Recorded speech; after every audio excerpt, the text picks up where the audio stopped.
Definition है, मेरी प्यारी नालायक सी डेफिनेशन। होल्डिंग कंपनी के डेफिनेशन में कोई सेंस नहीं है, फिर भी तुम कहते हो, सिर्फ तुम कहते हो, तुम जबरदस्ती करोगे, तुम बोलोगे इधर उधर के दर्शन सर ने होल्डिंग कंपनी का डेफिनेशन पढ़ाई नहीं, इसलिए मैं पढ़ाने वाला हूं अभी होल्डिंग कंपनी का डेफिनेशन, कि तुम किसी को ना बोलो कि दर्शन सर ने होल्डिंग कंपनी का डेफिनेशन नहीं पढ़ाई। तो आ जाओ, holding and subsidiary companies are relative term.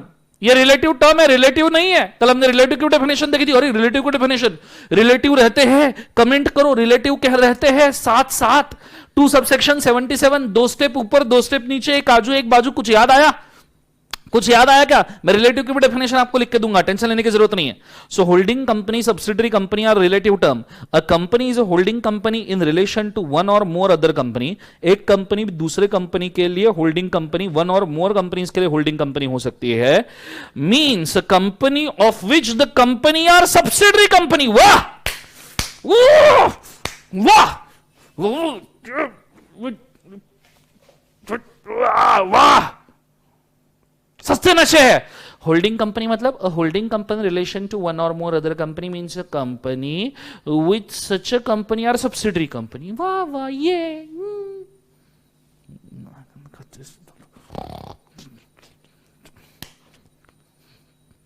Anyways, control Uday, control होता है ऐसा। ये कैसे डेफिनेशन बनाते हैं? ऐसे कैसे डेफिनेशन? इनको समझ में नहीं आता कैसे डेफिनेशन। कंट्रोल उदय, कंट्रोल कंट्रोल, कोई नहीं। Holding company in relation to other company is a holding when there is other company which is a subsidiary company। ठीक है, कोई बात। इसलिए मैं पढ़ नहीं रहा था, फिर मैं गुस्सा करता हूं, तुम बोलते हो सर कंट्रोल उदय करके, इसलिए मैं नहीं पढ़ रहा था। ये तुमको अच्छा नहीं लगता ना मेरा गुस्सा करना, मेरे को भी अच्छा नहीं लगता कि मैं गुस्सा करता हूं, इसलिए मैं पढ़ नहीं रहा था। क्लियर है? एनीवेज, आगे बढ़ते हैं, कॉन्सेंट्रेट करना अच्छे तरीके से। अब आ जाओ सब्सिडरी के। होल्डिंग में से तुमको कुछ मिला नहीं मिला ना, घंटा कुछ मिला ना, डिप्रेशन आया ना जिंदगी के अंदर। ऐसा डिप्रेशन मेरे को कितने सालों से आ रहा होगा, सोचो 9 साल से लॉ पढ़ा रहा हूं, तो ये डिप्रेशन नहीं आना था इसलिए नहीं पढ़ रहा था, पर तुम बोलते थे कि दर्शन सर ने नहीं पढ़ाया करके, इसलिए पढ़ा दिया। अब मेरे को मत बोलना, अब इसके बाद में मेरे को मत बोलना, मैं ऐसी डेफिनेशन आपको जरूर पढ़ाऊंगा, बैठा बैठा के पढ़ूंगा, याद रखना। ठीक है, लेट्स गो। अब शुरू करते हैं सब्सिडरी कंपनी का डेफिनेशन। ठीक है, कॉन्सेंट्रेट करना, डबल ट्रिपल चौबल 5 बल 6 बल, जितने बल हो सकते हैं उतने बल। Let's go. Subsidiary company 2 subsection 87। अच्छा, होल्डिंग कंपनी का डेफिनेशन अल्फाबेटिकली 246 में है। गवर्नमेंट कंपनी जी है, गवर्नमेंट कंपनी जी से शुरू होता है 245। Holding company H, G H 246। Clear है concept? Subsidiary 287। Subsidiary company in relation to the other company, that is to say holding company means a company in which holding company, a company in which holding company, पहले तो इन्होंने holding company define नहीं किया जिंदगी में, अब उसी holding company का रेफरेंस लिए जा रहे हैं। पहले होल्डिंग कंपनी डिफाइन ही नहीं है, वो इन्होंने क्या बोला? Holding company means a company जिसको दूसरी कंपनी सब्सिडरी होती है। वाह। और नीचे जब आया कि भैया होल्डिंग कंपनी सब्सिडरी कंपनी, तो बोले सब्सिडरी कंपनी मतलब वो कंपनी जिसमें होल्डिंग कंपनी होल्ड करती है। अबे पर हमको होल्डिंग कंपनी नहीं मालूम, तुम बोल रहे हो कि होल्डिंग कंपनी का डेफिनेशन सब्सिडरी से समझ में आएगा, और सब्सिडरी में बोल रहे हो तुम सब्सिडरी का डेफिनेशन तुमको होल्डिंग से समझ। अबे क्या पागल है जिंदगी में हम? ये हम क्या कर रहे हैं जिंदगी में? कहां आ चुके हैं जिंदगी में? क्या क्या? अबे साले, तौबा तौबा तौबा, सारा मूड। एनीवेज, आगे बढ़ते, कॉन्सेंट्रेट करना। सो होल्डिंग कंपनी मींस अ, कैसे बोलूं यार, सिंपल सी बात है, जिसके अंदर holding company controls the composition of board of director, जिसके बोर्ड ऑफ डायरेक्टर का होल्डिंग कंपनी कंपोजिशन कंट्रोल करता है। दूसरा, exercise or control more then 1/2 of the voting power. Exercise या कंट्रोल करता है मोर देन 1/2 वोटिंग पावर। एक तो खुद से करता है या together with one or more of its subsidiary, subsidiary के थ्रू करता है तो भी चल जाएगा। ठीक है भाई, आगे। Provided that such a class or classes of holding company as may be prescribe shall not have the layers of subsidiary beyond the number as prescribe. अब ये जो सेंटेंस है ना, ये वाला, इसके तरफ ध्यान मत देना फिलहाल, इसके तरफ बिल्कुल ध्यान नहीं देना, देखना भी नहीं है, इसका मैं मीनिंग समझाऊंगा, टेंशन लेने की जरूरत नहीं है। ठीक है, 2 मिनट के लिए अपन थोड़ा सा समझते हैं। ये होल्डिंग कंपनी का definition as per 2 subsection number 46, but वो अभी भी एब्रप्ट है, अपने को नहीं पता। Controls the composition of board of director, board of director की डेफिनेशन आती है 2 सबसेक्शन नंबर 10 में, बोर्ड ऑफ डायरेक्टर की डेफिनेशन। हालांकि सीए फाइनल लेवल पे एप्लीकेबल है, फिर भी मैं आपको बताऊंगा कि बोर्ड ऑफ डायरेक्टर मतलब क्या। ठीक है। बोर्ड ऑफ डायरेक्टर मतलब कलेक्टिव बॉडी ऑफ डायरेक्टर्स, मतलब ये फाइनल में भी सस्ते नशे वाले डेफिनेशन है। ऐसा नहीं है कि सी इंटर के बच्चों के साथ इनको खास प्यार है, फाइनल पे भी सस्ते नशे वाले डेफिनेशन है। सीएस एग्जीक्यूटिव वालों को तो थ्रू आउट अप्लीकेबल है, मतलब यहां पे भी सस्ते नशे है, सीएस एग्जीक्यूटिव वालों को ये भी डेफिनेशन पढ़ना है, फाइनल वाली भी पढ़ना है, सीए फाइनल वाली। मतलब एग्जीक्यूटिव वालों को तो पूरा कंपनी लॉ भर भर के दिया है, तो एग्जीक्यूटिव वालों तुमको तो दोनों सस्ते नशे वाली डेफिनेशन पढ़ लिए, इसलिए बोल रहा हूं। 2 सबसेक्शन 10 इसके अंदर सीएस एग्जीक्यूटिव को अप्लीकेबल है, सीएस एग्जीक्यूटिव प्लस सीए में फाइनल वालों को, सीए में फाइनल वालों को यह एप्लीकेबल है। क्लियर है कंसेप्ट सबको? हाँ है ना? तो ये चीज को आपने अच्छे तरीके से याद रखना, ठीक है। सीएस एग्जीक्यूटिव वाले तो ये लेक्चर भी देख ही रहे होंगे, सो ये चीज को आपने याद रखना। Collective body of director, collective body of director is a board of director. Board of directors की कलेक्टिव बॉडी को बोर्ड ऑफ डायरेक्टर बोलते हैं। वाह, क्या परम ज्ञान प्राप्त हो गया हमको, मतलब इतना ज्ञान आता कहां से है ड्राफ्टमैन के पास। एनीवेज, तो कलेक्टिव बॉडी ऑफ डायरेक्टर को बोर्ड ऑफ डायरेक्टर बोलती है। नहीं भी बोलते तो भी हम वही बोलने वाले थे। एनीवेज, मैंने बोल दिया, डिफाइन कर दिया 2 सबसेक्शन 10 में। फिर exercise control more then 1/2 of the share capital पहले था, अभी है वोटिंग पावर। वोटिंग पावर मतलब आप जनरल मीटिंग में वोट कर सकते हो, इतना पावर। अब जनरल मीटिंग वगैरह क्या है वो भी मैं आपको बताऊंगा, just wait. Voting power, voting power की बात करें तो नॉर्मली डिसीजन मेकिंग पावर भी इसको कहा जाता है, डिसीजन मेकिंग पावर। अब ये डेफिनेशन थोड़ी सी समझने में तकलीफ दे सकती है, सो टेंशन लेने की जरूरत नहीं, एक एक करके देखेंगे। और ये वोटिंग पावर खुद होल्ड करता है या through any other subsidiary hold करता है तो भी ये सब्सिडरी कंपनी बन जाएगा। अब एकदम से डेफिनेशन पढ़ के आपको बिल्कुल समझ में नहीं आता, मैं एक्सपेक्ट भी नहीं करता आपको समझ में आए, पर इस चीज को फिलहाल मार्क कर लो, फिर मैं आपको समझाऊंगा कि हम जा कहां रहे। गो फॉर इट फास्ट, मार्क कर लो।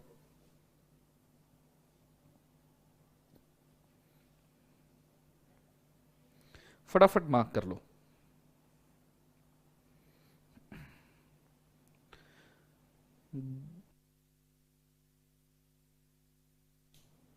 कोई इंपॉर्टेंट चीज नहीं हुई बेटा, पहली डेफिनेशन चल रही है, सिर्फ रिवीजन ही हुआ है। अनुश्री,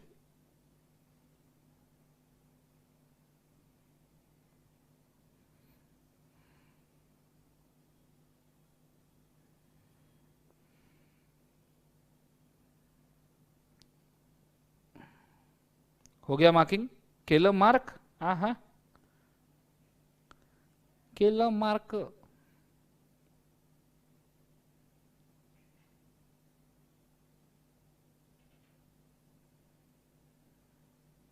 चलो एक बार मार्किंग हो जाए तो बताना मुझे फटाफट, अर्जेंट में बताना, हो जाए तो फटाफट आगे बढ़ना है अपने को। टाइम पास बिल्कुल नहीं करना है, no time pass at all. Small definition आएगी बेटा राघव, पहले सब्सिडरी समझा दूं, स्मॉल आएगी, सब डेफिनेशन होगी बेटा राघव, टेंशन ना लो, जिंदगी में सब होगा, कुछ नहीं छोड़ूंगा। जो नहीं पढ़ाना है वो भी पढ़ा के जाऊंगा जिंदगी में।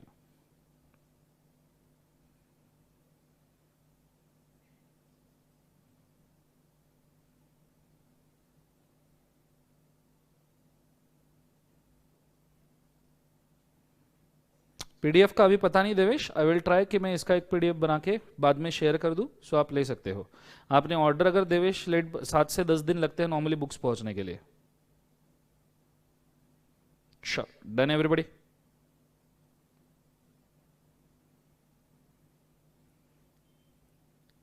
हो गया सबका? ये सुनो, तो आ जाइए, अब मैं शुरू करता हूं डेफिनेशन के एनालिसिस से। एक एक पॉइंट तोड़ फोड़ के पढ़ेंगे। जो बंदा डेफिनेशन को तोड़ के पढ़ता है उसको डेफिनेशन जिंदगी भर याद रहती है। आपने इसके पहले देखना, मैंने हर डेफिनेशन तोड़ के ही बताई आपको, एक एक पॉइंट सेपरेट कर करके एनालाइज किया है, ठीक है। तो बड़े अच्छे तरीके से ध्यान देना बोर्ड पे। सो हम देख रहे हैं सब्सिडियरी कंपनी का डेफिनेशन, सब्सिडरी कंपनी का डेफिनेशन। अब सब्सिडरी कंपनी, होल्डिंग कंपनी, ये रिलेटिव टर्म है, तो मैं साथ साथ में ये भी लिख दूंगा कि 246 में हम होल्डिंग कंपनी का डेफिनेशन भी देख रहे हैं, ठीक है। 246 में हम कौन सा डेफिनेशन देख रहे हैं? Holding company. मेरी हैंडराइटिंग एकदम मस्त है ना, तुमको बहुत पसंद आती होगी मेरे को मालूम है, और मेरे स्पेलिंग्स तो उससे भी ज्यादा अच्छे हैं, ठीक है। तो मेरी हैंडराइटिंग और मेरे स्पेलिंग के बारे में कोई कुछ नहीं बोलेगा जिंदगी में, याद रखना, ठीक है। सो सब्सिडरी कंपनी का डेफिनेशन और होल्डिंग कंपनी का डेफिनेशन, तो मैं ऐसा डेफिनेशन बनाना चाहूंगा। For example, let's take an example, company का नाम था Ash Limited, Ash Limited. Ash Limited दो तरीके से, let's say Ash limited is the holding company, Ash Limited दो तरीके से सब्सिडरी कंपनी बना सकती है। पहला तरीका है सब्सिडरी बनाने का ऐश लिमिटेड का, अगर वो किसी के बोर्ड ऑफ डायरेक्टर्स का कंपोजिशन कंट्रोल कर रही है तो, control the composition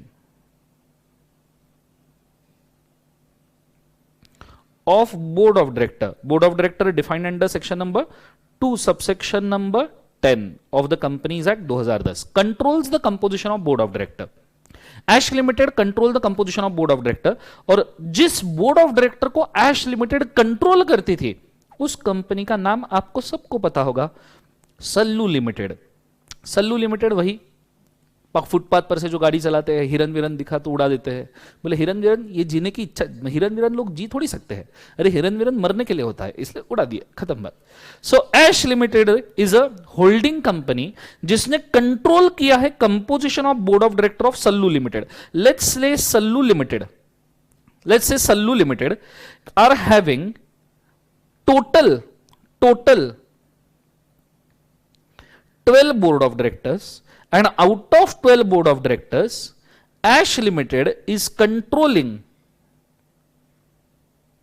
the composition। अब कंपोजिशन मतलब, कंपोजिशन का यहां पे एक सिंपल सा मतलब निकाला जाएगा, normally majority board of director को एक सिंपल एक अजम्पशन है, क्लैरिफिकेशन है डिपार्टमेंट की तरफ से। सो इसमें से सल्लू लिमिटेड के 12 बोर्ड ऑफ डायरेक्टर्स में से ऐश ने 7 बोर्ड ऑफ डायरेक्टर्स का कंपोजिशन कंट्रोल करना चाहिए। कंपोजिशन का मतलब क्या है, majority of board of directors का आप अपॉइंटमेंट, आप रीअपॉइंटमेंट, आप रिमूवल, रेम्यूनरेशन, ये सब आप कंट्रोल कर रहे हो।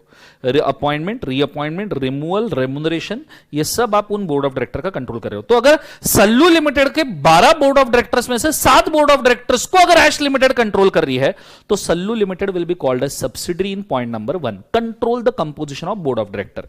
कंसेप्ट समझ में आ रहा है सबको? हाँ ना, control the composition of board of director, first point मेरा हो गया। पॉइंट टू पॉइंट जा रहा हूं, दिमाग को तुम्हारी तकलीफ ना हो इसलिए, ठीक है। ये फर्स्ट पॉइंट कवर हो गया। दूसरा है exercise or control more than half of the voting power. Exercise or control more than half of the voting power की बात चल रही है बच्चों। सो मैं इसको थोड़ा एक्सटेंड करना चाहूंगा।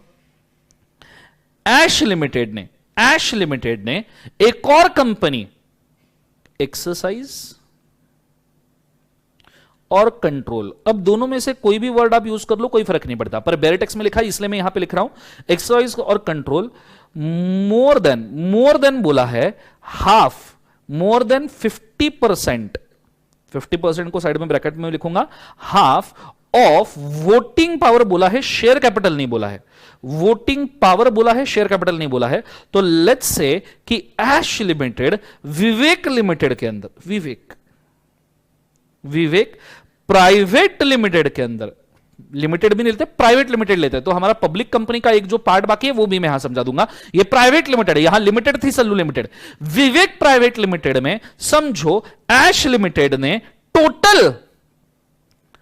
टोटल इक्विटी बोल रहा हूं मैं जानबूझ के, इक्विटी कैपिटल जो टोटल था, लेट्स से 100 करोड़ का टोटल इक्विटी कैपिटल था, उसमें से ऐश लिमिटेड ने कंट्रोल किया है, लेट्स से 100 करोड़ में से 50 करोड़ का equity capital plus 1 share, 50 crore plus 1 share बोल रहा हूं मैं, 51% नहीं बोल रहा हूं, क्योंकि मोर देन हाफ बोला है तो 51% नहीं होता। मोर देन हाफ का मतलब होता है कि 50% plus 1 share, 50% plus 1 share, 50% plus 1 share, 51% नहीं चाहिए, 50% प्लस 1 शेयर भी होल्ड कर दिया तो भी ये होल्डिंग कंपनी हो जाएगा, तो भी Vivek limited private limited subsidiary company हो जाएगा।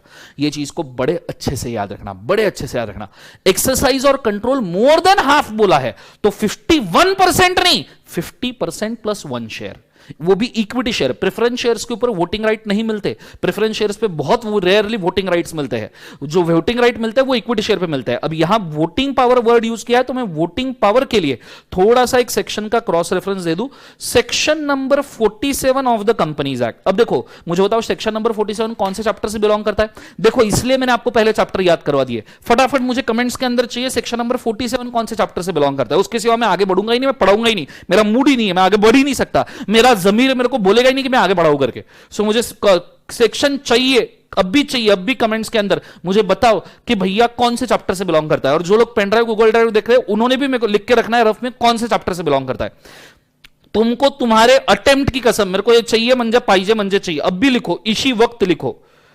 43 से 72 चैप्टर का नाम चाहिए बेटा, 43 से 72 नहीं, सिर्फ चैप्टर का नाम चाहिए, चैप्टर का नाम चाहिए। बहुत बढ़िया, शानदार अविरल, शानदार Ashish, share capital and debenture chapter है, बहुत ही बढ़िया। शेयर कैपिटल डिबेंचर चैप्टर है, शानदार। उमाकांत, अनुश्री, ये 4 का लिख के रखा है बेटा। विधि बहुत बढ़िया, आशु बहुत बढ़िया। So it belongs from the chapter share capital and debentures. Share capital and debenture section 40। SC and D बाद में मेरे को पूछना मत कमेंट में डाल के कि सर एससी एंड डी क्या है। Share capital and debenture section 47, और सेक्शन 47 है वोटिंग पावर का ही, जो सेक्शन बोलता है कि वोटिंग पावर नॉर्मली सिर्फ इक्विटी शेयर्स को होते हैं, ओनली टू इक्विटी शेयर्स। सिर्फ इक्विटी शेयर होल्डर्स को वोटिंग पावर मिलते हैं। क्या प्रेफरेंस शेयर होल्डर्स को वोटिंग पावर मिलते हैं क्या? In very rare case, in very odd cases. Odd cases लिख रहा हूं क्योंकि मेरे को रेयर का स्पेलिंग ही याद नहीं आ रहा, कहां मुंह छुपाऊं। इन वेरी ऑड केस नहीं आ रहा यार अभी याद, अभी क्या करूं रेयर का स्पेलिंग, वो बहुत कंफ्यूजिंग है। आर ए आर ई होता है, आर ई ए आर होता है, या रे आर ई रे होता है, या आर ओ ए होता है, मेरे को नहीं मालूम। So in very rare case preference shares, in very rare case preference shares को भी वोटिंग पावर मिल सकता है, पर नॉर्मली 99.99% केसेस में वोटिंग पावर सिर्फ इक्विटी शेयर को होगा, प्रेफरेंस शेयर को हार्डली 1% में होगा। कोई कमेंट्स के अंदर रेयर लिखने की जरूरत नहीं, आता है मेरे को रेयर का स्पेलिंग, आर ई करके रेयर का स्पेलिंग होता है, हाँ तो ठीक है ना, मालूम है, इतना एटीट्यूड देने की जरूरत नहीं है, ठीक है ना, ठीक है ना, तो गलती हो गई, इतना कोई एटीट्यूड देने की जरूरत नहीं। लगे कमेंट के अंदर सब मस्त एटीट्यूड देने आगे जिंदगी में, हट मैं नहीं मानने वाला, मेरे हिसाब से रेयर का स्पेलिंग अलग होता है, R O R E A R होता है। चलो लेट्स गो। सो ये चीज को बड़े अच्छे तरीके से ध्यान देना, ठीक है। सो जब आप किसी कंपनी में more than half of the voting power hold करते हो, वोटिंग पावर मतलब equity share capital, because section 47 बोलता है सिर्फ इक्विटी शेयर्स के ऊपर वोटिंग पावर होता है, प्रेफरेंस शेयर्स पे वोटिंग पावर नहीं होता। तो जब आप विवेक प्राइवेट लिमिटेड में कंट्रोल करोगे 50 करोड़ के शेयर प्लस 1 शेयर, वो भी इक्विटी, तो ऐसे सिचुएशन में आप subsidiary company, Vivek private limited will B subsidiary company. Concept समझ में आ रहा है सबको? हाँ है ना, आइडिया क्लियर है? इस तरीके से सब्सिडरी कंपनी बनाई जा सकती है, क्लियर है। और इन दोनों के बीच में मैं प्यार से लिखना चाहूंगा, और क्योंकि दोनों में से कोई भी तरीका चलेगा, इधर control the board of director और होल्ड द वोटिंग पावर, दोनों में से कोई भी तरीका चलेगा। इसके ऊपर एक और लाइन उन्होंने लिखी है, एक और लाइन लिखी है, उनका मन नहीं भरा, इसके ऊपर उन्होंने लाइन लिखी है, either on its own or together with one or more of its subsidiary company, either on its own or together with one or more subsidiary companies। तो देखो यहां पे मैं क्या करता हूं, लेट्स सी। समझो सल्लू लिमिटेड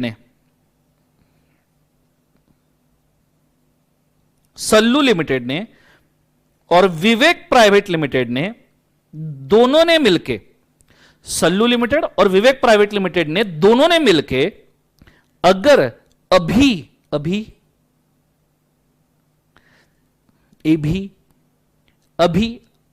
लिमिटेड के अंदर, या चलो लेते हैं अभी प्राइवेट लिमिटेड, कंसेप्ट को और थोड़ा कॉम्प्लेक्स करते हैं, मुझे मालूम है आप झेल लोगे।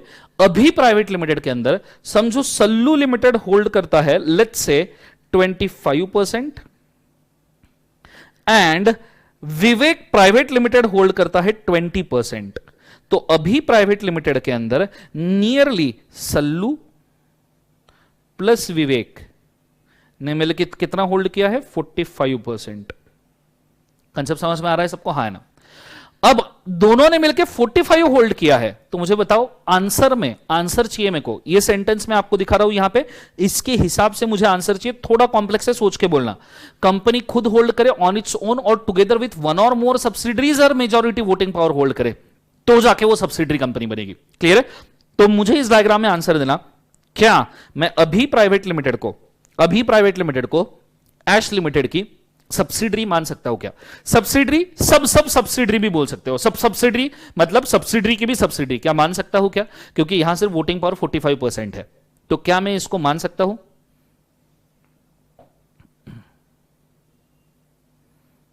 ठीक है, मैं वापस से एक बार एक्सप्लेन करूंगा 50% कंट्रोल वाला, डोंट वरी, और वोटिंग पावर वाला भी एक्सप्लेन करूंगा। फिलहाल इसका आंसर दे दो कि ये सब सब्सिडरी बन सकती है क्या? मुझे कमेंट्स के अंदर आंसर चाहिए फटाफट बच्चों।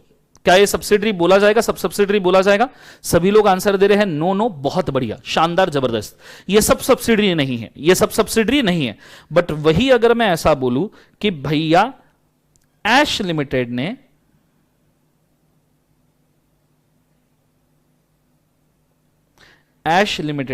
सॉरी, लाइन हमेशा सीधी मारनी चाहिए। ऐश लिमिटेड ने खुद अभी लिमिटेड के अंदर ऊपर से 10% कैपिटल होल्ड किया।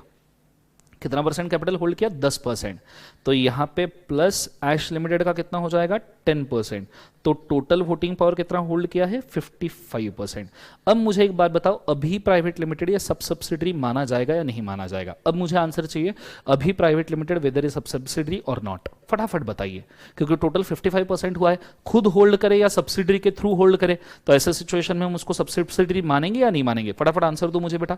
सब जन आंसर देंगे, पेन ड्राइव, गूगल ड्राइव, सब लोग आंसर देंगे। क्या हम इसको सब सब्सिडरी बोल सकते हैं? जोर से बोलो, यस और नो, यस और नो, बहुत बढ़िया, सब लोग हाँ बोल रहे हैं। तो this can be called as subsidiary company. पर इसको हम सब्सिडरी नहीं बोलेंगे, हम इसको कहते हैं सब सब्सिडरी कंपनी।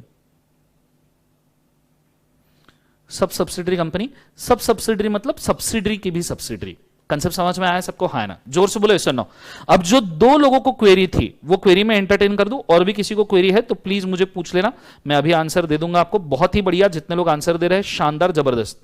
सबसे पहली बात, आशु को 50% वाला समझ में नहीं आया है। 50% वोटिंग पावर मतलब क्या? पहली बात, इन्होंने बोला है कि जब Ash limited Vivek private limited में more than 50% voting power hold करेंगे, more than 50%, half of the capital hold करेंगे। 50% कहां से आया? मैंने 50% बेटा आशु, मैंने 50% यहां से लिया है। ये देखो, मोर than half, 1/2 of the total voting power लिखा है, यहां से मोर देन 1/2 से मैंने 50% उठाया है। मोर देन 1/2 बोला है ना, 1/2 मतलब 50%। तो जब ऐश लिमिटेड ये विवेक प्राइवेट लिमिटेड में मोर देन 50% कैपिटल होल्ड करेगा, कौन सा कैपिटल? Equity capital. क्यों इक्विटी कैपिटल? बिकॉज सेक्शन 47 बोलता है कि वोटिंग पावर सिर्फ इक्विटी कैपिटल के ऊपर मिलते हैं। वोटिंग पावर सिर्फ इक्विटी कैपिटल, सेक्शन 47। नीचे मुझे आशु के बाद में इमीडिएटली पूछा है अनुजा ने, आई गेस, कि भाई मोर देन 50% वोटिंग पावर चाहिए, शेयर कैपिटल चाहिए? मैं बोल रहा हूं वोटिंग पावर, और वोटिंग पावर सिर्फ इक्विटी शेयर कैपिटल के ऊपर होते हैं, सिर्फ इक्विटी पे। सो मोर देन, आशु का क्वेरी, मोर देन 50%, मोर देन 1/2 मतलब मोर देन 50%, कि भैया 50% तो होल्ड किया ही किया। 100 करोड़ इक्विटी शेयर कैपिटल में से 50 करोड़ शेयर्स तो होल्ड किए ही किए, ऊपर से एक शेयर होल्ड किया। मोर देन 50%, 50 करोड़ शेयर प्लस एक शेयर।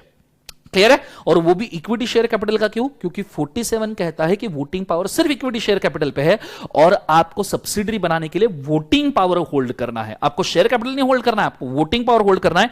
डेफिनेशन में उन्होंने बोल के दिया है कि ये देखो, आपको वोटिंग पावर होल्ड करना है, आपको वोटिंग पावर होल्ड करना है। और सेक्शन 47 के हिसाब से वोटिंग पावर सिर्फ इक्विटी शेयर कैपिटल को होते हैं। क्लियर है? तो आशु याद रखना, मोर देन 1/2 मतलब मोर देन 50%, मोर देन 50% मतलब 50% प्लस 1 शेयर। ये सब्सिडरी बनाने के लिए काफी है। ठीक है, लेट्स टेक एन एग्जांपल। इसको मैं थोड़ा एक और एग्जांपल के तौर पे बोलता हूं। अगर समझो विवेक प्राइवेट लिमिटेड के अंदर सिर्फ 1 लाख शेयर्स है, मैं अब नंबर में बोलता हूं बकायदा, 1 लाख शेयर है विवेक प्राइवेट लिमिटेड के अंदर, तो मुझे बताओ, सब जन आंसर देंगे सब्सिडरी बनाने के लिए, और ये 1 लाख इक्विटी शेयर्स है, 1 लाख इक्विटी शेयर्स है, तो मुझे बताओ सब्सिडरी बनाने के लिए मुझे कितने शेयर होल्ड करने पड़ेंगे? फटाफट बताइए। आशु तुम ही आंसर दोगे मुझे कमेंट्स के अंदर, कितने इक्विटी शेयर चाहिए? आशु और अनुश्री जो भी है, ये दोनों ही बताएंगे कि कितने इक्विटी शेयर चाहिए। दोनों ही बताएंगे कितने शेयर चाहिए। आप बाकी लोग भी आंसर दे सकते हो, कितने इक्विटी शेयर मुझे यहां पे होल्ड करने पड़ेंगे for the making it subsidiary. फटाफट बताइए। चलो बहुत बढ़िया, आशु ने तो आंसर ही नहीं दिया। चलो बहुत बढ़िया। अनुश्री 50,000 नहीं, सब्सिडरी बनाने के लिए मोर देन हाफ चाहिए अनुश्री, मतलब 50,000 प्लस 1 शेयर। सो 50,000 शेयर्स प्लस एक शेयर, मोर देन बोला है ना बच्चों, इक्वल टू थोड़ी बोला है, प्लस एक शेयर, मतलब आपको टोटल यहां पे कितने लगेंगे, 50,001 इक्विटी शेयर, इतने आपको होल्ड करने पड़ेंगे टू क्रिएट अ सब्सिडरी। तो मैं पूरा लिख दूं, 50,001 equity share to create a subsidiary आपको लगेगा। कंसेप्ट समझ में आ रहा है सबको, हाँ है ना? अब आइडिया क्लियर है मैं क्या कह रहा हूं, दोनों का प्रॉब्लम सॉल्व हो चुका है आई गेस, ये सुनो क्लियर है एग्जैक्टली मैं क्या कह रहा हूं, ये चीज को याद रखना, क्लियर है? चलो अब मैंने इतना बड़ा डायग्राम बना दिया, अब थोड़ा सा और एनालिसिस करते हैं। अब वो जरा पब्लिक कंपनी के डेफिनेशन लेके आओ, ऊपर ही हमने कहीं तरह तो भी ड्रॉप की थी, ठीक है? पब्लिक कंपनी के डेफिनेशन, ये वाला पार्ट कल मैंने आपको बुलाया था ना पब्लिक कंपनी के डेफिनेशन का,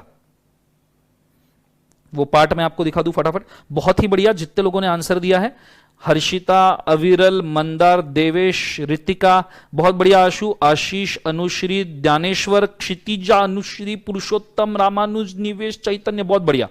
अब मैं आपको बताऊंगा, कल मैंने जो आपको डेफिनेशन दिखाया था पब्लिक कंपनी का, आ जाइए। पब्लिक कंपनी के डेफिनेशन में हमने एक पॉइंट कल ये देखा था, ये साइड में देखो पॉइंट लिखा है कि अगर पब्लिक कंपनी का सब्सिडरी प्राइवेट कंपनी भी है तो उसे हम डीम्ड पब्लिक कंपनी मानते हैं। पब्लिक कंपनी का सब्सिडरी प्राइवेट है तो उसे डीम पब्लिक, ये कल का सेंटेंस सस्ते नशे वाला, कुछ याद आया? पता नहीं जी कौन सा नशा करता है वाला सेंटेंस, ये क्या करता है, पब्लिक कंपनी का सब्सिडरी अगर प्राइवेट कंपनी है तो भी हम उसको डीम पब्लिक मानते हैं। कुछ याद आया? इसके ऊपर से ही मैंने ये आज का एग्जांपल बनाया। अब आप देखिए यहां पे, ठीक है, मैं यहां क्या कह रहा हूं, मुझे इस सवाल का जवाब चाहिए।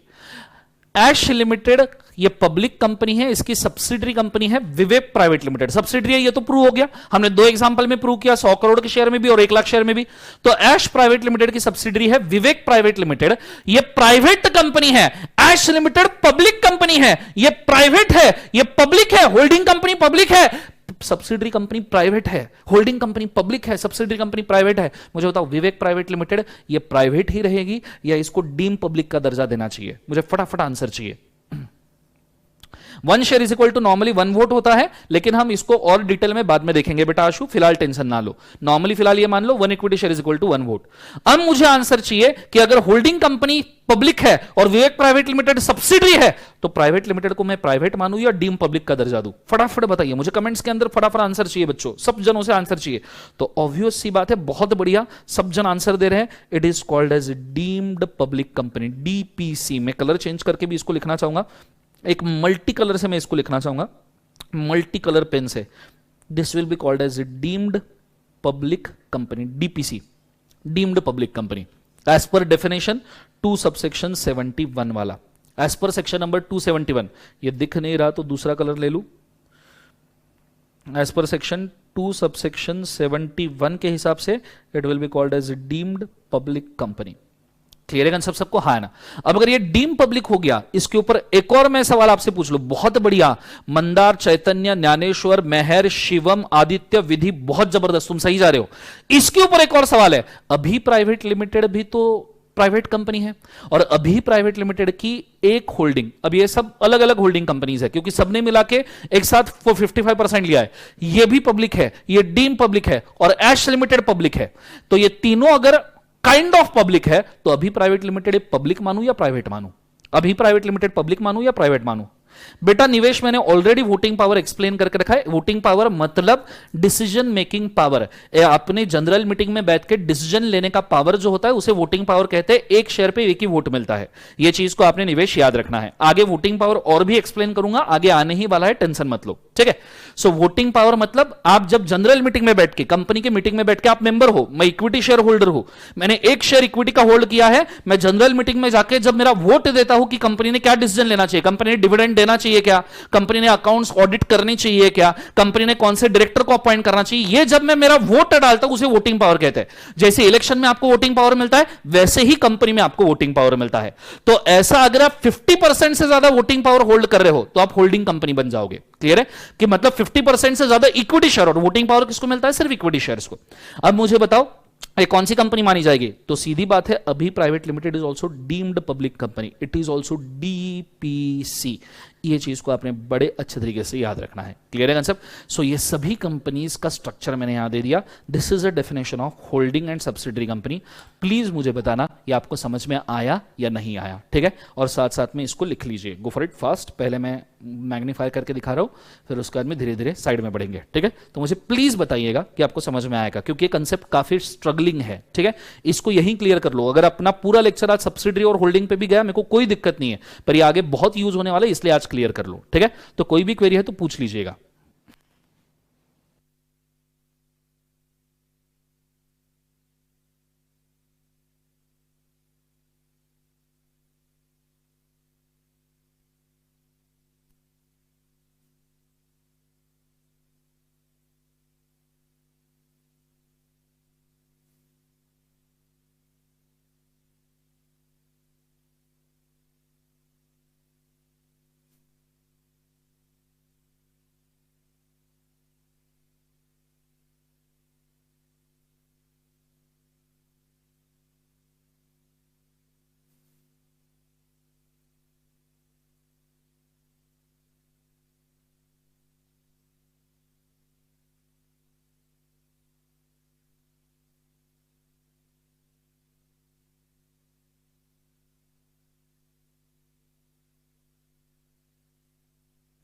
बोर्ड ऑफ डायरेक्टर्स का मतलब होता है collective body of director. Company में डायरेक्टर्स होते हैं ना, कंपनी डायरेक्टर होते हैं ना, जैसे इन्फोसिस में नारायण मूर्ति डायरेक्टर थे, टाटाज में रतन टाटा डायरेक्टर है, तो ऐसे सभी डायरेक्टर जो कंपनी में होते हैं 10-12 डायरेक्टर, वो मिलके बनता है बोर्ड ऑफ डायरेक्टर्स, जो डिसीजन मेकिंग करते हैं कंपनी के बिजनेस का, ठीक है। जो डिसीजन मेकिंग करते हैं कंपनी के बिजनेस का, उन्हें बोर्ड ऑफ डायरेक्टर कहते हैं। कंपनी का मैनेजमेंट हम जिनको कहते हैं, क्लियर है, that is board of director.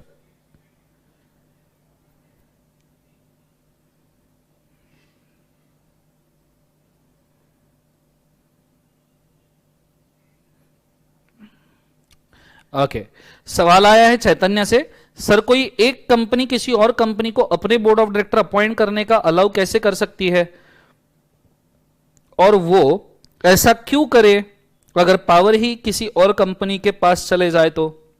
ठीक है, डोंट वरी, मैं आपको दिखाऊंगा, जस्ट वेट। आशीष का सवाल है,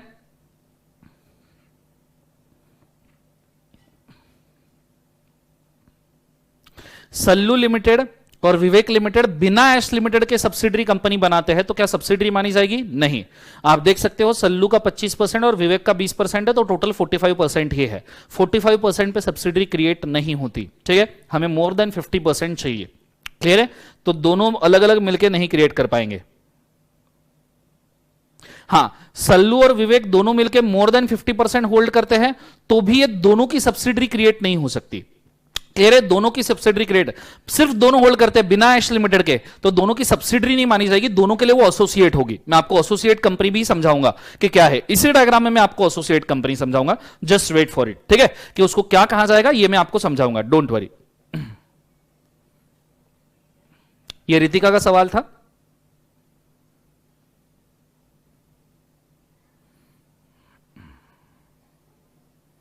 थोड़ा सा सिर्फ वेट कर लीजिएगा, आपके सभी सवालों का जवाब मिलेगा। मैंने सवाल पढ़ लिया है तो आंसर आएगा।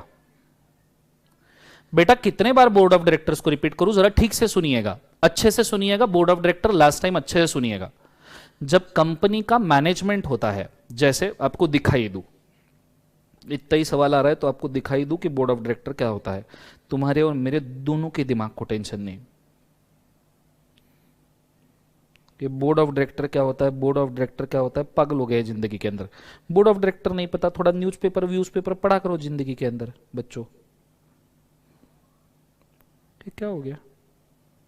सीए फाइनल प्रिपरेशन रेगुलर, नहीं नहीं नहीं,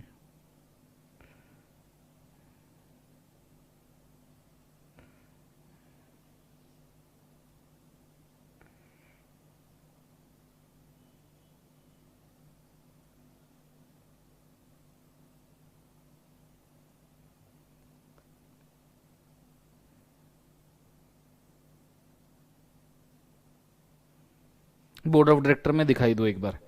ये बोर्ड ऑफ डायरेक्टर में तुमको बहुत ही तकलीफ आ रही है जिंदगी में, हालांकि इतना तकलीफदायक कंसेप्ट है नहीं, बट तुम पूछ रहे हो तो मैंने बता देना चाहिए, इसलिए मैं इसको बता दे रहा हूं। तो तुम पूछने की टेंशन ना लो। ये देखो, देखना क्या मतलब, बताना क्या है, सीधा दिखाई देता हूँ बोर्ड ऑफ डायरेक्टर क्या होता है, देख लो एक बार, मतलब तुम्हारी शांति हो जाएगी जिंदगी में। तुम बोलोगे कि बहुत बढ़िया सर, मजा आ गया जिंदगी में देखने के बाद में। रेडी, प्रैक्टिकली देख लेते बोर्ड ऑफ डायरेक्टर क्या है। ऐसे थियोरटिकली देख देख के तुम भी परेशान हो जाओगे। सी दिस, रिलायंस के बोर्ड ऑफ डायरेक्टर, ये कुछ साल पहले के हैं, पर आपको बोर्ड ऑफ डायरेक्टर का कंसेप्ट समझ में आएगा। अभी भी आप प्रैक्टिकली रिलायंस के साइट के ऊपर जाके देख सकते हो। आज के डेट में रिलायंस के शेयर हर बंदा खरीदता है, तुम भी खरीद सकते हो, मैं भी खरीद सकता हूं, ये बात तो तय है। तो आज के डेट में रिलायंस के शेयर हर बंदा खरीद सकता है, स्टॉक मार्केट के थ्रू इसको खरीदना बाकायदा अलाउड है, बराबर है। तो हम कंपनी के हो गए मेंबर।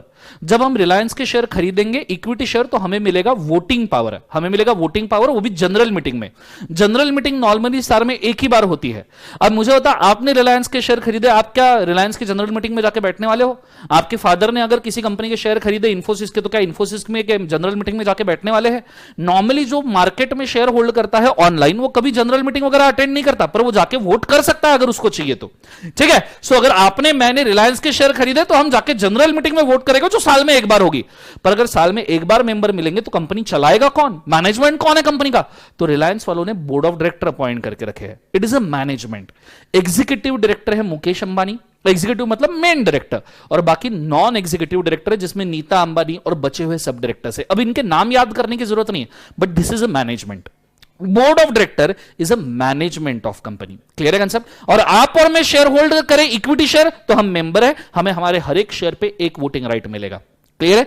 जो ऐसे मेजॉरिटी इक्विटी शेयर होल्ड कर लेगा, मेजॉरिटी, वो होल्डिंग कंपनी बन जाएगा।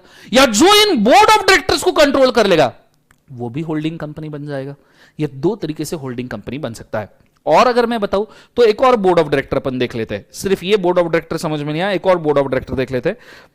Let's say board of director of Infosys. अब नारायण मूर्ति पहले इन्फोसिस में थे, अभी जो बोर्ड ऑफ डायरेक्टर विशाल सिक्का है, डायरेक्टर में एग्जीक्यूटिव मेन डायरेक्टर, और फिर ये बचे हुए फॉरेन डायरेक्टर्स, इंडियन डायरेक्टर। ऐसा नहीं कि सिर्फ इंडियन होने चाहिए, आप देख सकते हो फॉरेन डायरेक्टर भी अपॉइंट करके रखे। तो ये सॉफ्टवेयर कंपनी के डायरेक्टर्स है।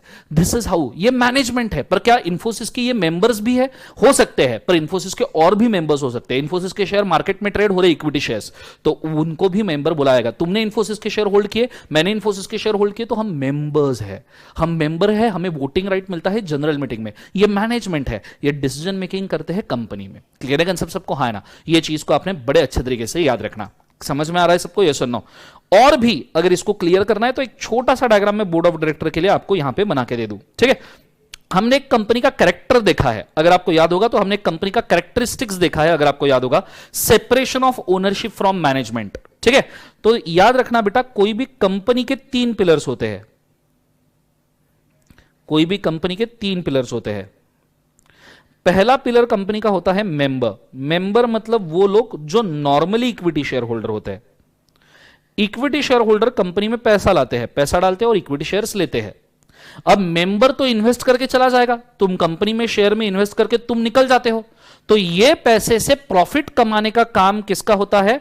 तो वो काम होता है बोर्ड ऑफ डायरेक्टर का। Board of director are management of company, जो कंपनी को मैनेज करते हैं। आपको ये सीए फाउंडेशन में बताया नहीं क्या किसी ने? मतलब मैंने तो एक कंपनी एक्ट के अंदर ये चीज एक्सप्लेन की थी I guess already. So board of director is a management of company, और ये मैनेजमेंट जो होता है, ये शेयर होल्डर के पैसे को यूज करके उससे प्रॉफिट कमा के देते हैं, ठीक है। और इस चीज को check, board of director share पैसे को यूज कर रहे हैं, तो बोर्ड ऑफ डायरेक्टर फ्रॉड भी कर सकते हैं। सो इस चीज को चेक करने का काम होता है ऑडिटर का। हम लोग हैं ऑडिटर, हम हैं चार्टर्ड अकाउंटेंट। हम ये क्यों पढ़ रहे इतना सब? क्योंकि हम लोग हैं चार्टर्ड अकाउंटेंट्स। हमको इसको ऑडिट करना होता है कि भैया बोर्ड ऑफ डायरेक्टर ने पैसे का यूज सही किया या कोई फ्रॉड वगैरह किया है। फ्रॉड चेक, ये हमको यहां देखना होता है। ये स्ट्रक्चर होता है कोई भी कंपनी का। ये है कंपनी के 3 pillar, member, board of director and auditors. ये चीज को याद रखना। कंसेप्ट समझ में आया सबको? हाँ है ना? अगर समझ में आए तो कमेंट्स के अंदर हाँ बोल दीजिए, ठीक है। और साथ साथ में ये कंसेप्ट भी अपना होल्डिंग और सब्सिडरी का कंसेप्ट जो है वो भी समझ में आया क्या, ये भी बोल दीजिए, ठीक है। तो मैंने मेरे तरफ से पूरा एक्सप्लेन करके रख दिया है कि क्या है, ठीक है। अब हम जाते हैं जरा दूसरे डेफिनेशन पे। ये समझ में आया सबको? 40 मिनट हो गया हम एक की डेफिनेशन पढ़ रहे हैं। कंसेप्चुअल क्लैरिटी और कंटेंट खतरनाक। इसके बाद में आप कभी भी देखो तो आपको इन चीजों में तकलीफ नहीं आनी चाहिए। रुकना पड़ा, 2 लेक्चर ज्यादा लग गए, कोई दिक्कत नहीं, हर चीज क्लियर करके जाओ। फाइनल पे मेरे को ऐसे मिलने मत आना, पूरा ट्रेंड होके आना, बिकॉज फाइनल पे कंटेंट ही इतना ज्यादा है कि ये सब बेसिक चीजें मैं एक्सप्लेन नहीं कर पाऊंगा। ये यही सुन लो, नहीं फाउंडेशन में सुनी, यही सुन लो। क्लियर है कंसेप्ट? आइडिया क्लियर है मैं एग्जैक्टली क्या कह रहा हूं? ये चीज पक्का समझ में आया, प्रैक्टिकली भी समझ में आया, हमने बोर्ड ऑफ डायरेक्टर भी देख लिया, ठीक है। अब देखना, अब मैं एक और चीज बोलता हूं। अब आते हैं हम एसोसिएट कंपनी के डेफिनेशन पे, ठीक है। This is a definition of associate company. जो लोग मुझे पूछ रहे थे ना कुछ क्वेरी कि सिर्फ सल्लू लिमिटेड ने होल्ड किया या सिर्फ विवेक प्राइवेट लिमिटेड ने होल्ड किया, तो क्या होगा? Will know. पहले थोड़ा रिवाइज कर लेते हैं। सब्सिडरी कंपनी मतलब क्या, तो मेरे साथ एक्शन करे, मेरे साथ एक्शन करे। Put your hands up in the air. ऐसा होल्डिंग कंपनी जो दूसरे बोर्ड ऑफ डायरेक्टर का 50% या कंपोजिशन कंट्रोल कर लेता है। सो कंपोजिशन कंट्रोल, एक्शन कीजिए साथ में। Company in which you control the composition of board of director or in which you have voting power, मतलब share capital. Control the composition of board of director और voting power. Voting power, पैसा देके voting power मिलेंगे equity share capital के ऊपर। So control the composition of board of director, या फिर आपके हाथ में वोटिंग पावर है। क्या है, वोटिंग पावर है। तो ऐसे सिचुएशन में हम इसको दो तरीके से सब्सिडरी मान सकते हैं, एक तरीका दूसरा तरीका, और इनके थ्रू भी अगर कोई सब्सिडरी क्रिएट हुई उसको भी हम सब्सिडरी कंपनी मानेंगे। इतना हमारा हो गया सबका, ये तो सब लोगों को क्लियर है आई गेस, बहुत बढ़िया तरीके से, यस और नो। अब आ जाओ एसोसिएट कंपनी के डेफिनेशन पे। मुझे पूरा ध्यान बोर्ड के ऊपर चाहिए, कॉन्सेंट्रेट, डबल, ट्रिपल, चौबल, पांच बल, छह बल, रेडी, लेट्स गो। सबसे पहली बात, associate company means in which other company have significant influence but which is not a subsidiary company। ये सेंटेंस बड़ा इंपॉर्टेंट है, इसको स्टार मार्क करके रखना। Not a subsidiary company, not a subsidiary company, associate company जिसके अंदर आपका significant influence है। व्हाट इज सिग्निफिकेंट इंफ्लुएंस, ये भी मैं आपको बताऊंगा, पर ये सब्सिडरी कंपनी नहीं है। एसोसिएट है पर सब्सिडरी नहीं है, सिग्निफिकेंट इंफ्लुएंस है पर सब्सिडरी नहीं है। पर सर ये सिग्निफिकेंट इंफ्लुएंस क्या है, क्या होता है ये सिग्निफिकेंट इन्फ्लुएंस, तुमने तो बोल दिया सिग्निफिकेंट, पर ये है क्या, नीचे लिखा है, आ जाइए। The term significant influence means at least 20%, यहां पे भी लिखा है टोटल वोटिंग पावर। जब आप किसी कंपनी का 20% टोटल वोटिंग पावर होल्ड कर लेते हो, 20% टोटल वोटिंग पावर होल्ड कर लेते हो, तो उसे हम कहते हैं सिग्निफिकेंट इन्फ्लुएंस, उसे हम कहते हैं significant influence. Clear, 20% total voting power, significant influence. नीचे द एक्सप्रेशन एक और चीज है, जॉइंट वेंचर। ठीक है, अब ऊपर के डेफिनेशन में मैं वापस जाता हूं, नीचे नहीं जाता हूं, ऊपर के डेफिनेशन में वापस पढ़ते हैं एक बार, सब जन साथ में पढ़ेंगे, कोऑपरेशन, सिंक्रोनाइजेशन में, रिदम में। तुम घर पे बैठे हो, मेरे को इससे कोई फर्क नहीं पड़ता, मेरे साथ पढ़ना, A for apple, B for ball के तरीके से।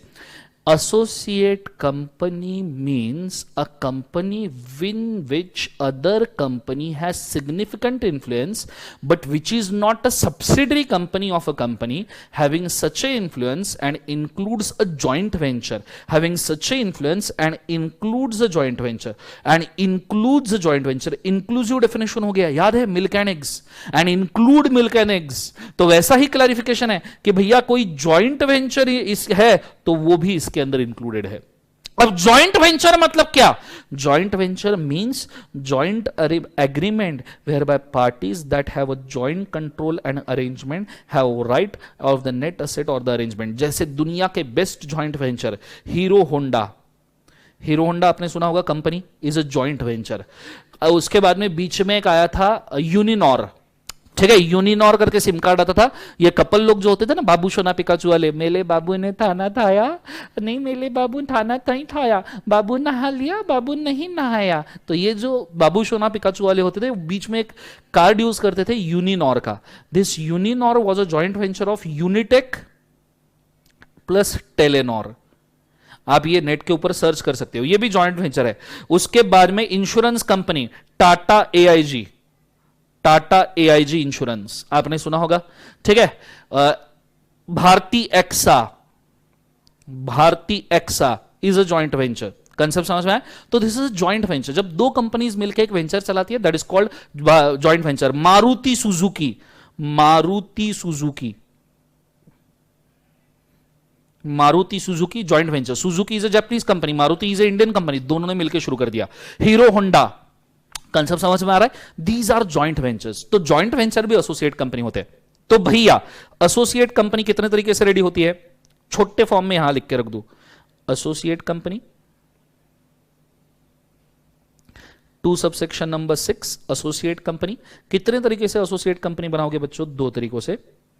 Either hold 20% of voting power, और 20% से ज्यादा बोला है या 20% बोला है, तो वर्ड है एटलीस्ट 20%, तो मोर देन नहीं चाहिए, 20% भी चलेगा।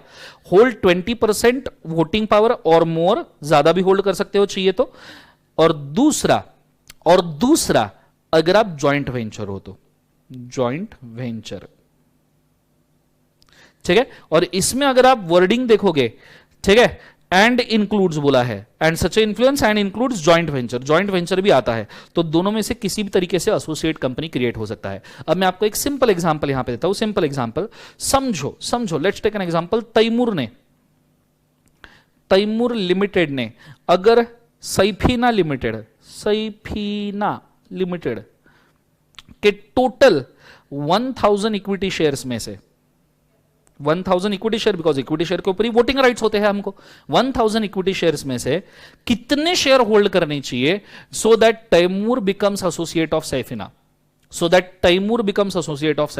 कितने, मुझे कमेंट्स के अंदर बताइएगा कितना परसेंट होल्ड करना चाहिए so that Taimur becomes associate of Saifeena. Saifuna के 1000 इक्विटी शेयर्स में से किसने कितने होल्ड करने चाहिए, फटाफट बताइए। अगर उसको एसोसिएट कंपनी बनना है तो फटाफट, क्या कोई कमेंट नहीं, कमेंट करो प्लीज, करो ना। हाँ, बहुत बढ़िया बहुत बढ़िया। यहां बोले मंदार जी, बोले पुरुषोत्तम जी, मंदार जी, राघव जी, रामानुज जी। अब जिन लोगों ने लिखा है 201 उनका गलत है, सिर्फ 200 चाहिए, क्योंकि मैंने 20% और मोर बोला है, सिर्फ 200 चाहिए, मैंने 20% और मोर बोला है, 201 की जरूरत नहीं है, 200 रहा तो भी चलेगा, 1000 का 20% 200 होता है, 201 की जरूरत नहीं है। 200 और मोर शेयर भी होल्ड किया तो तैमूर सैफीना एसोसिएट हो जाएगा, तैमूर और सैफीना क्या हो जाएगा, एसोसिएट। कंसेप्ट समझ में आ रहा है, आइडिया क्लियर है सबको? ये बताओ मुझे एक बार कमेंट्स में, बताओ कि आइडिया क्लियर है क्या, फटाफट बताइए 2 मिनट के अंदर, 2 मिनट के अंदर बताइए कि आइडिया क्लियर है क्या। और जो कमेंट नहीं कर रहे हैं वो अब जरा इस डायग्राम को वापस देखिए, और इसमें आपको मुझे बताना है कौन सी कंपनी किसकी एसोसिएट है, इसके अंदर आपको मुझे बताना है कौन सी कंपनी किसकी एसोसिएट है, ठीक है? बड़े अच्छे तरीके से बताना कि कौन सी कंपनी किसकी एसोसिएट है। पक्का समझ में आया? चलो बहुत बढ़िया,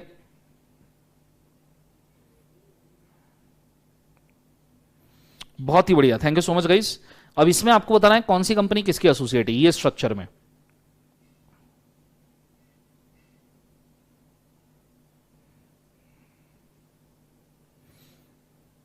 फटाफट बताइए कौन सी एसोसिएट है, कौन सी होल्डिंग है, फटाफट बताइए।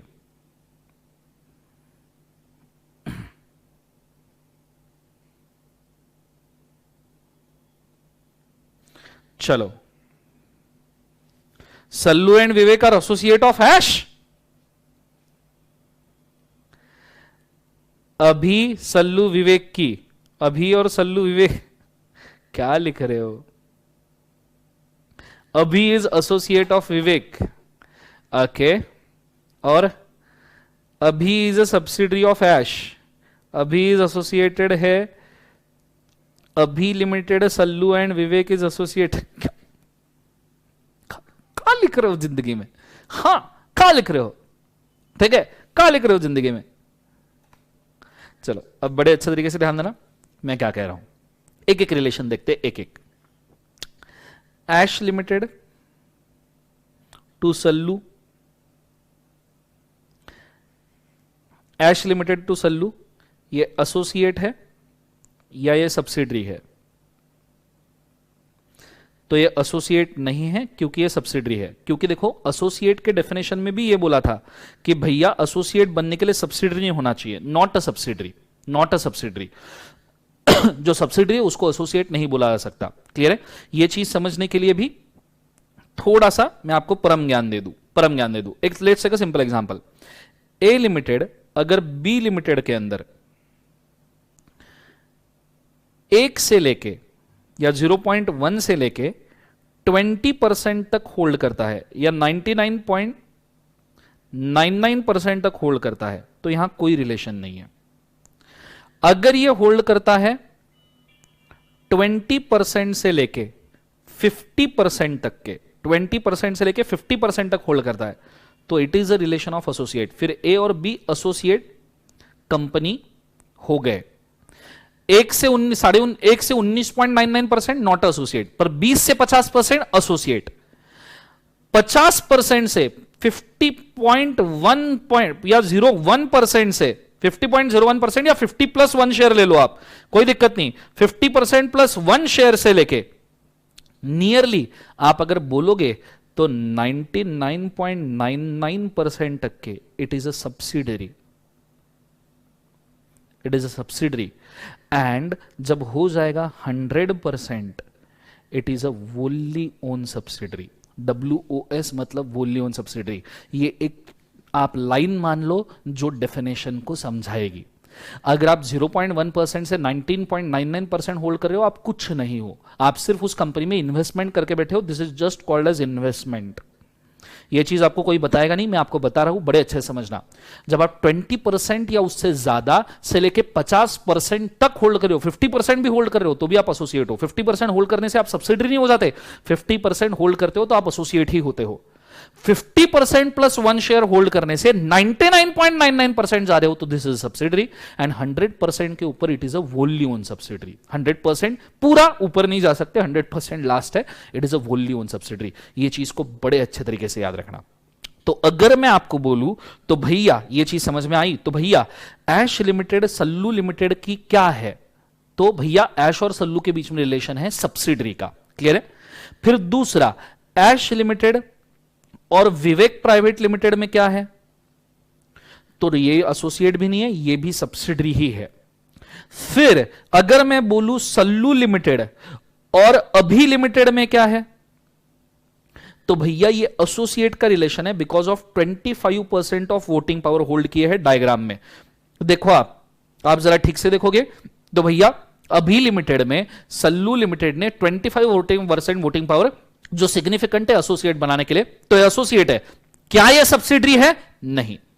क्या यह सब्सिडरी है? नहीं। क्या सल्लू, क्या विवेक प्राइवेट लिमिटेड अभी लिमिटेड का कौन लगता है? विवेक प्राइवेट लिमिटेड अभी लिमिटेड में क्या रिलेशन है? तो ये 20% वोटिंग पावर होल्ड करता है। डायग्राम में देखिएगा 20% वोटिंग पावर होल्ड करता है, तो that's why it is also associate company. क्या ये सब्सिडरी कंपनी है? नहीं। सवाल है ऐश लिमिटेड और फिर आपका कौन सा अभी प्राइवेट लिमिटेड, इनके बीच में क्या रिलेशन है? तो ये एसोसिएट नहीं है, क्योंकि together with other subsidiaries 55% voting power मिल रहे हैं अदर सब्सिडरीज के साथ में, तो ये सब्सिडरी कंपनी बन जाएगी। ये है कंसेप्चुअल क्लैरिटी। कंसेप्चुअल क्लैरिटी तांडव है भैया। अभी आपको लगेगा बाप रे एकदम कितना सारा हेवी सर, एक डेफिनेशन देखो, सिंपल सी बात है, एक ही डेफिनेशन उठाई है भैया, एक ही डेफिनेशन उठाई सब्सिडरी की, दूसरी डेफिनेशन उठाई एसोसिएट की, और देखो गेम क्या कर दिया अपन ने। ये इतना बड़ा गेम ठोक दिया है अभी तक। ये है कंसेप्चुअल क्लैरिटी। दिमाग एकदम क्लियर रखो, कोई कुछ भी पूछे अपन ने विटिएट नहीं होना चाहिए, अपना कंसेप्ट 100% स्ट्रेट होना चाहिए, स्ट्रेट। और मैं पूरे डेडिकेशन के साथ, आप देखो 2 डेफिनेशन हम सिर्फ डिस्कस कर रहे हैं, नियरली 1 घंटा कंप्लीट होने आया है।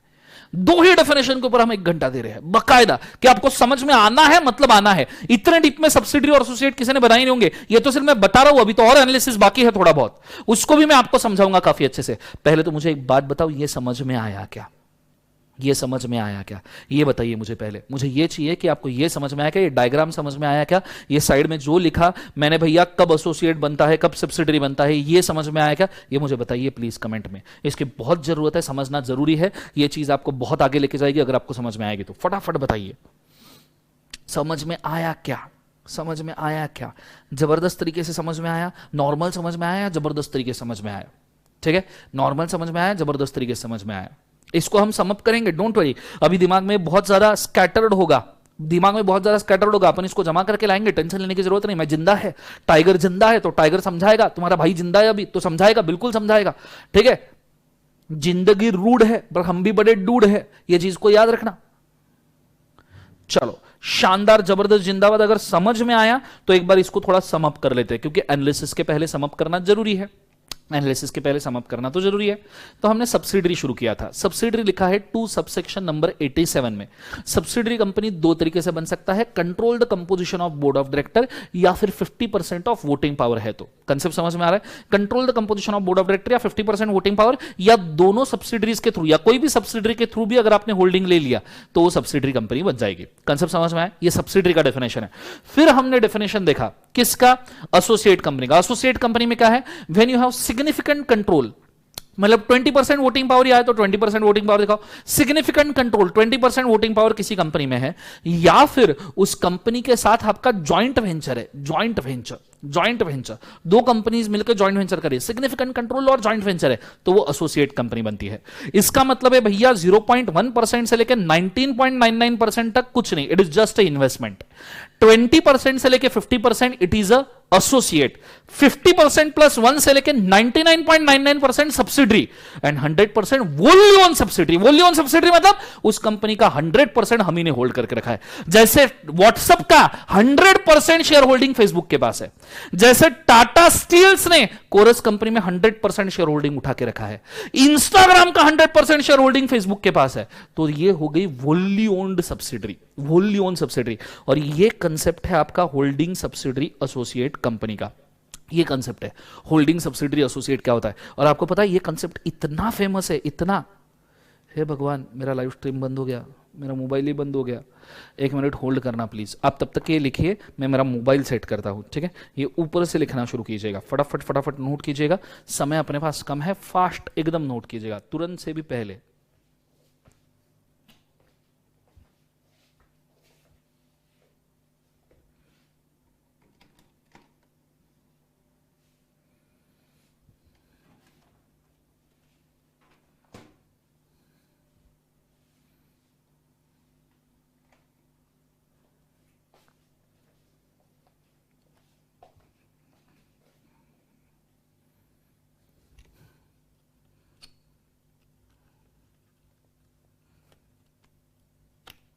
हेलो,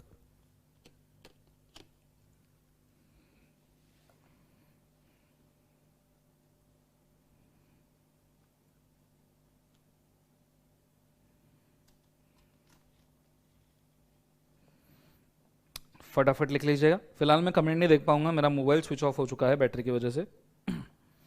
आप फटाफट लिख लीजिएगा, 2 मिनट में मोबाइल भी शुरू हो जाएगा, डोंट वरी।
ले लो फोटो वोटो जो लेना है जबरदस्त ले लो, कोई दिक्कत नहीं।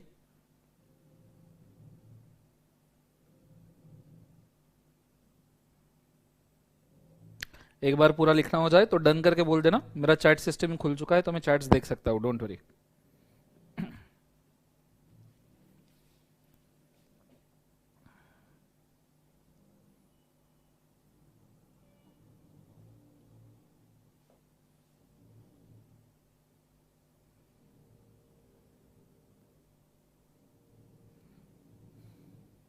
एसोसिएट वहां पे साइड में ही लिखा है बेटा।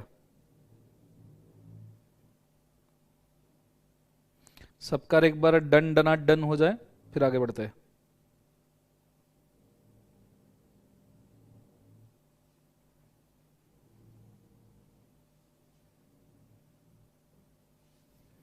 चलो बहुत ही बढ़िया, ये लिख लेना।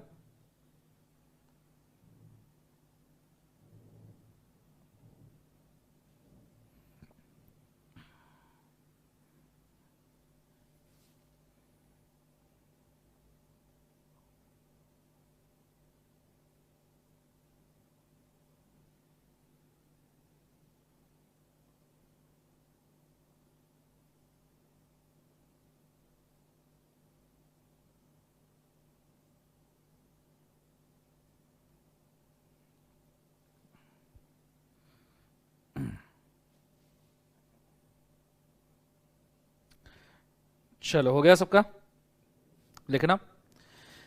लिखना हो गया तो बहुत अच्छी बात है, ठीक है। ये भी वाला पैरामीटर लिख के रखना है, काफी इंपॉर्टेंट है। इससे आपको 100% याद रहेगा और सीए फाइनल पे भी याद रहेगा, मरने के बाद भी, जलने के बाद भी, कवर के अंदर भी। Means this will help you a lot, ठीक है। हो गया सबका। अब एक आपको एक बहुत बड़ा सवाल आएगा, सर आप इतना सारा तामझाम प्रपंचा बता रहे हो, ये प्रैक्टिकली होता है क्या? प्रैक्टिकली होता है इतना सारा सर? 50%, 25%, 1%, 10%? किसने बोला जिंदगी में ये सब तमाशा करने के लिए? सर ये होता भी है क्या प्रैक्टिकली? क्या लगता है आपको? कमेंट्स में मुझे बताइएगा, क्या लगता है आपको ये प्रैक्टिकली हो सकता है करके जरा बताइए मुझे। एक डायरेक्टर को भी निकाला तो भी होल्डिंग नहीं है बेटा। एक डायरेक्टर की वजह से सिर्फ होल्डिंग नहीं होती, कंट्रोल पूरे बोर्ड ऑफ डायरेक्टर को कंट्रोल करना होता है। पहले तो मुझे एक बात बताइए, प्रैक्टिकली हो सकता है क्या? आपको लगता है ये प्रैक्टिकली होता होगा कि इतना 50%, 10%, 20% होता होगा? लग रहा है सबको? आशु हाँ बोल रहा है, पुरुषोत्तम हाँ बोल रहा है।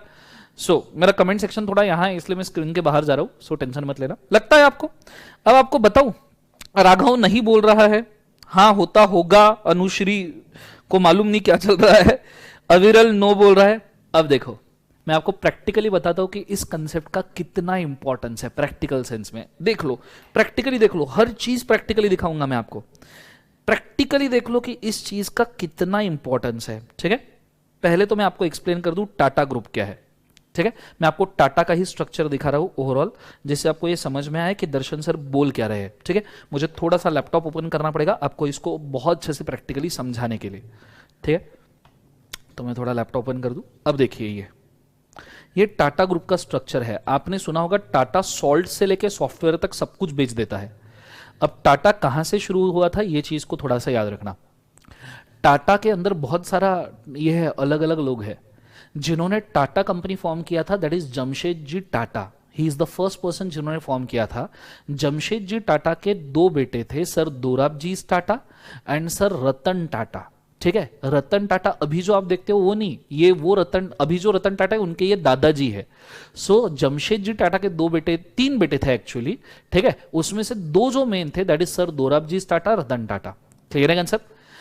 सर रतन टाटा जो थे, सर रतन टाटा जो थे उनके बेटे थे नवल टाटा, और नवल टाटा के जो बेटे हैं वो है रतन टाटा जो अभी है। मतलब उनके दादाजी के नाम पे सर रतन नवल टाटा जी का नाम रखा गया है।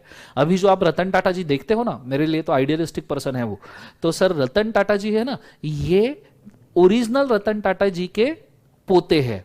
कंसेप्ट समझ में आ रहा है? उनके दादाजी के नाम पे उनका नाम रखा गया था। कंसेप्ट समझ में आया? अब टाटा को किस किस लोगों ने कैसे कैसे संभाला ये मैं बोल दूं। सबसे पहले लीडिंग पर्सन थे जमशेदजी टाटा। जमशेदजी टाटा के बाद में उन्हीं के बेटों ने संभाला दोराबजी टाटा। फिर दोराबजी टाटा के कजिन ब्रदर थे, मतलब जमशेदजी टाटा के जो भाई थे उनके बेटे जो थे दैट इज सर, किथे गया? नहीं नहीं प्लीज नहीं, हाँ इधर है।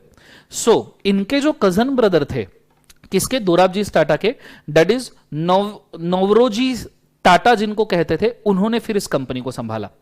नवरोजी टाटा के बाद में यह कंपनी संभालने के लिए आई जेआरडी टाटा के पास में, और जेआरडी टाटा के बाद में अगर ये कंपनी संभालने के लिए आई तो आई रतन टाटा के पास में, और रतन टाटा के बाद में साइरस मिस्त्री के पास आई। साइरस मिस्त्री इज शापुरजी पालन जी, जो टाटा कंपनी के बड़े स्टेक होल्डर है, उनके नॉमिनी है साइरस मिस्त्री। क्लियर है, यहां पे आप देख सकते हो शापुरजी साइरस आलू, और इनके नॉमिनी है साइरस मिस्त्री। क्लियर है कंसेप्ट। तो ये टाटा का एंटरप्राइज है। ये पहले मैंने आपको क्यों बताया, क्योंकि मैं इससे भी भयानक डायग्राम अभी मैं आपको दिखाने वाला हूं, और वो भयानक डायग्राम है टाटा ग्रुप किस तरीके से वेंचर करता है। ठीक है, ये डायग्राम को भी बड़े अच्छे से आपने देखना, आप इसको देख के खुश हो जाओगे। बड़े अच्छे से ध्यान देना कि ये कंसेप्ट कितना प्रैक्टिकल है, कितना प्रैक्टिकल है आपको समझ में आएगा बच्चों।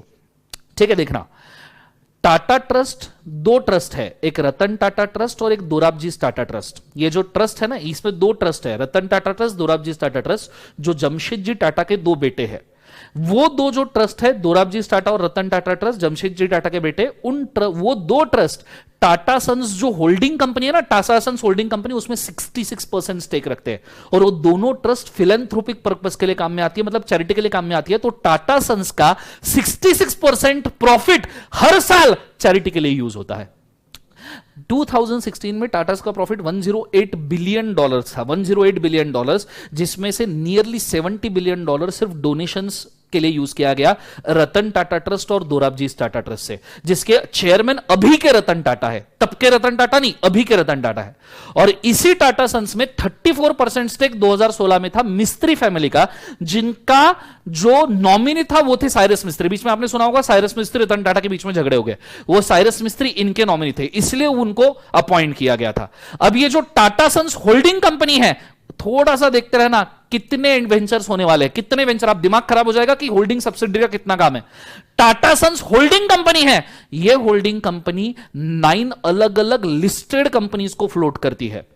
इसके 100% अदर वोल्यून सब्सिडरीज है, और टाटा के जो मेजर सब्सिडरी है वो कुछ ऐसे है, टीसीएस टाटा कंसल्टेंसी सर्विसेज में टाटा सन्स का 74% स्टेक है। So it is a normal subsidiary. ठीक है, मैं आपको वोल्यून सब्सिडरीज भी दिखाऊंगा, डोंट वरी। पर TCS Tata consultancy services is a normal subsidiary. Tata consultancy services के बाद में Tata motors is a associate. Tata sons के लिए टाटा मोटर्स इज एसोसिएट, पर इस टाटा मोटर्स के अंदर टीसीएस का भी होल्डिंग है, बाकी लोगों का भी होल्डिंग है। फिर Tata Steel is also associate for the Tata Sons. फिर Tata Global Beverages is also associate for Tata Sons. फिर Tata Chemicals is also associate for Tata Sons. पर आप देख सकते हो ये जो ब्लू लाइंस है ना, ये ब्लू लाइंस एक दूसरे के अंदर डाली गई है, और अदर सब्सिडरीज से भी ये ब्लू लाइंस आ रही है।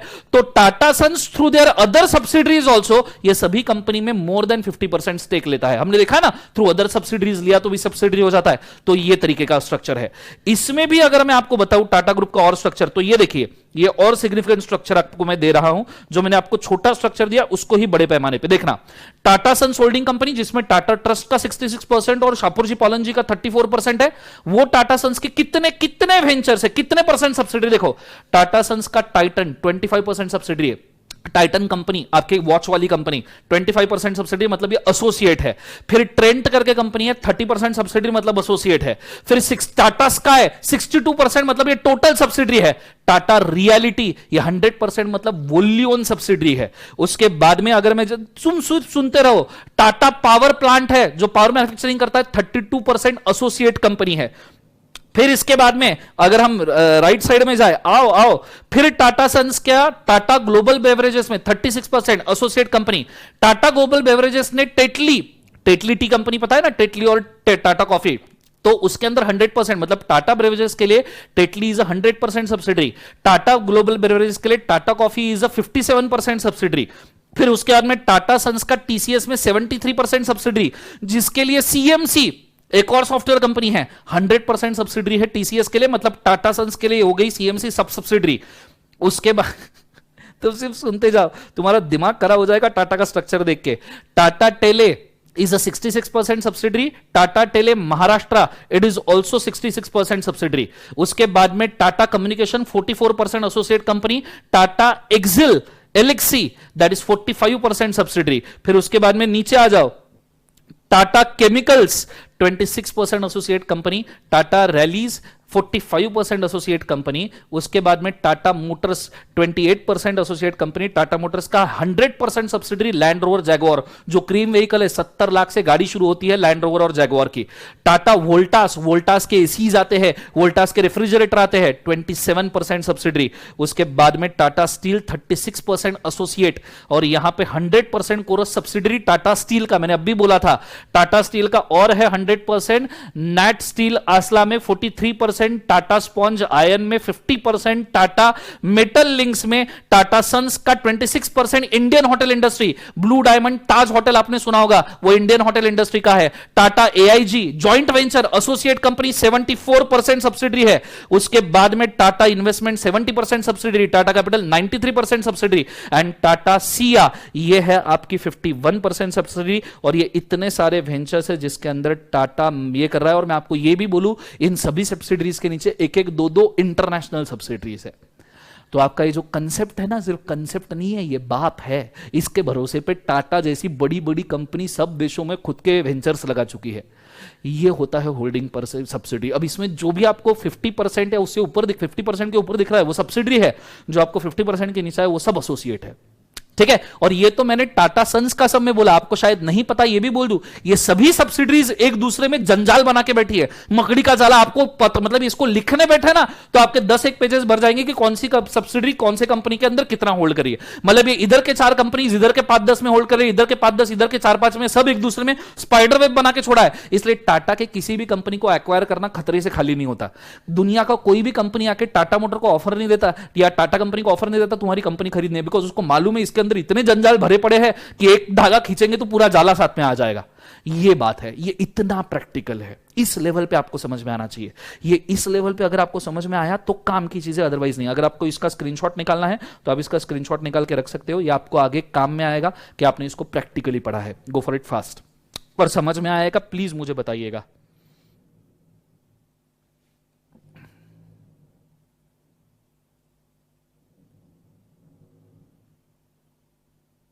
उनको भी याद नहीं रहता है बेटा क्षितिजा, वो भी लिख के रखते हैं कि किसका काय में कौन सा सब्सिडरी है करके।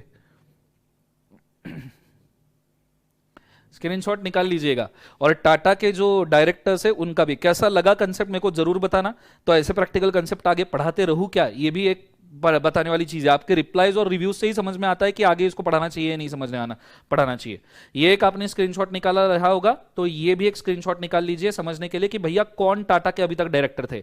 जो रेड में है वो टाटा के डायरेक्टर अभी तक रह चुके हैं, और बाकी जो ब्लू है वो एज अ एम्प्लॉय या एज अ अदर डायरेक्टर्स करके काम कर चुके हैं।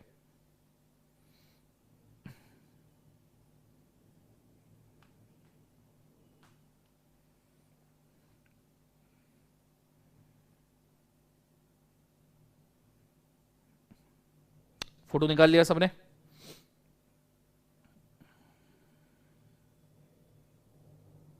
ये सुनो, चलो बहुत ही बढ़िया।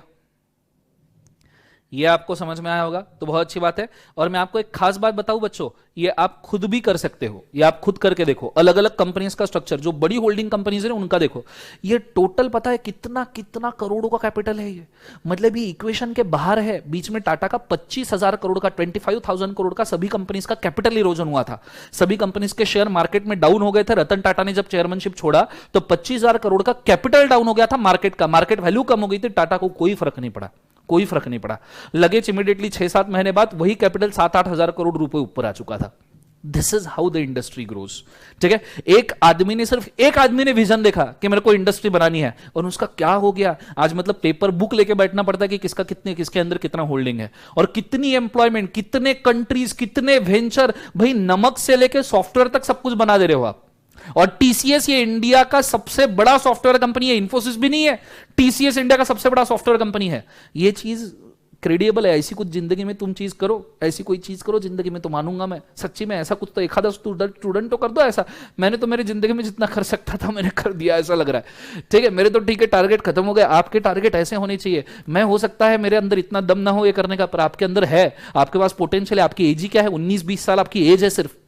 ये ऐसा कुछ करो, वो अभी से ट्राई करोगे ना तो अगले 10 साल कुछ भी हो गया ना, कोई भी चीज फिट होने के लिए 1000 दिन लगते हैं, और कोई भी चीज कंप्लीट होकर रेवेन्यू निकलने में 10,000 दिन लगते हैं, इससे ज्यादा 10,000 नहीं, बहुत ज्यादा बोल दिया मैंने, 3,000 दिन लगते हैं। तो 1000 डेज का इक्वेशन आपने याद रखना, जिस दिन आपने शुरू किया वहां से 1000 डेज, मतलब 3 साल के पीरियड के अंदर आपका टारगेट मीट होना चाहिए 3 साल में। इसलिए कोई भी बिजनेस सेट होने के लिए 3 साल बोला जाता है, और रेवेन्यू कमाना है आपको उसमें से, तो 3,000 दिन मतलब 10 साल का एक पूरा पीरियड कंप्लीट करना चाहिए।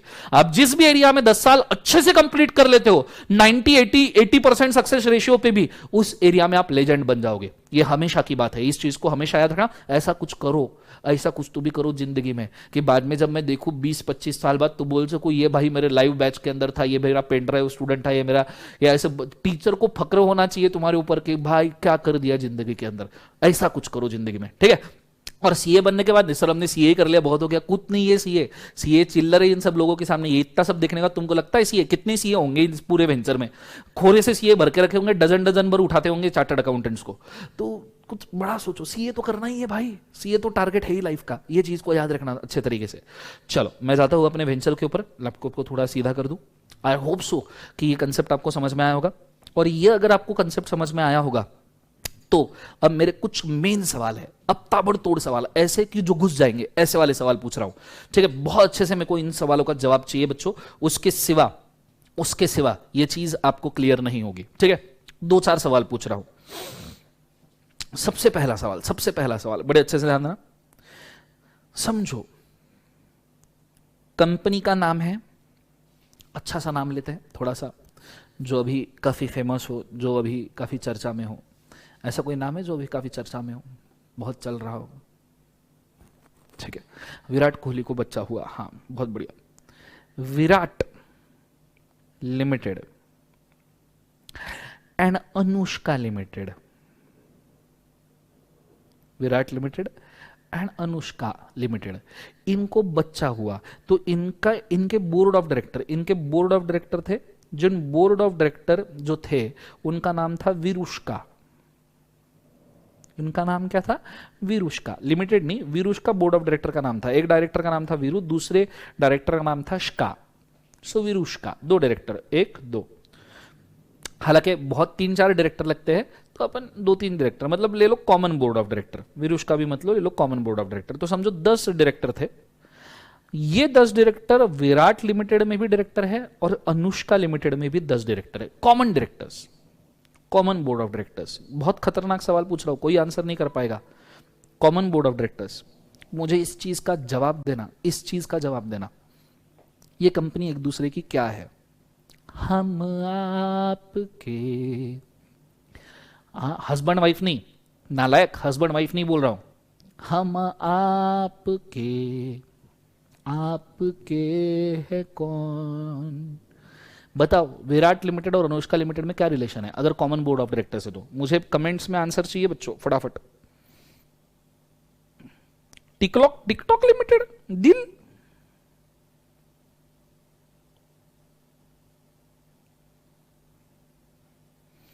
बताओ फटाफट। अनुष्का और विराट में क्या रिलेशन है अगर कॉमन बोर्ड ऑफ डायरेक्टर? कोई नहीं बता रहा, no one is there to tell. सोचो जिंदगी में, मैं तो नहीं बताने वाला दोनों में रिलेशन क्या है, बताओ फटाफट। कॉमन बोर्ड ऑफ डायरेक्टर से कोई नहीं बता रहा, सब नालायक बैठे हैं। सब्सिडरी कंपनीज, क्या है? सब्सिडरी लग रही है सावन? सब सब्सिडरी कैसी हुई? मेन होल्डिंग ही नहीं है, सब सब्सिडरी कहां से होगी? बोलो क्या है ये एक दूसरे के?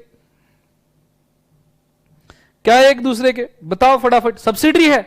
अच्छा, अगर आप बोलोगे सब्सिडरी है तो मुझे बताओ कौन किसका सब्सिडरी है? सर विराट की अनुष्का, क्योंकि विराट क्रिकेटर है सर। नालायक, बोलो कौन किसकी सब्सिडरी है? No relation, no relation, no relation, मतलब कॉमन बोर्ड ऑफ डायरेक्टर और नो रिलेशन। वाह, जॉइंट है। अबे जॉइंट वेंचर नहीं है नालायक, 2 कंपनीज अलग अलग चल रही है। विराट अपना अपना बिजनेस कर रहा है क्रिकेट का, अनुष्का अपना अपना बिजनेस कर रही है मॉडलिंग का। ओके बताओ। These companies are called as group companies.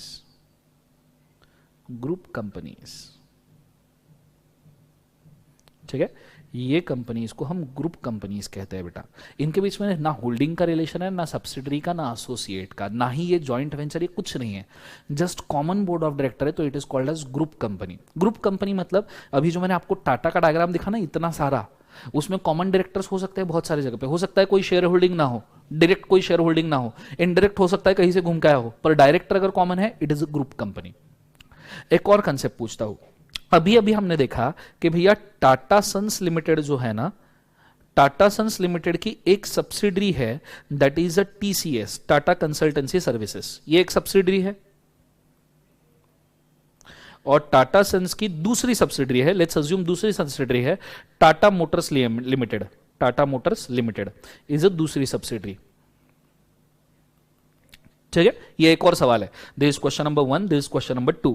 अब ये दूसरी सब्सिडरी है, आपको मुझे बताना है, चलो टाटा सन्स तो होल्डिंग कंपनी है, दैट्स नॉट इशू, बाकी दोनों सब्सिडरी है, दैट्स नॉट आल्सो इशू, पर इन दोनों में क्या रिलेशन है, टीसीएस और टाटा मोटर्स लिमिटेड, इन दोनों में क्या रिलेशन है, इस रिश्ते को मैं क्या कहूं, इस रिश्ते को मैं क्या नाम दूं, इस रिश्ते का कोई नाम है, कोई नाम है इस रिश्ते का?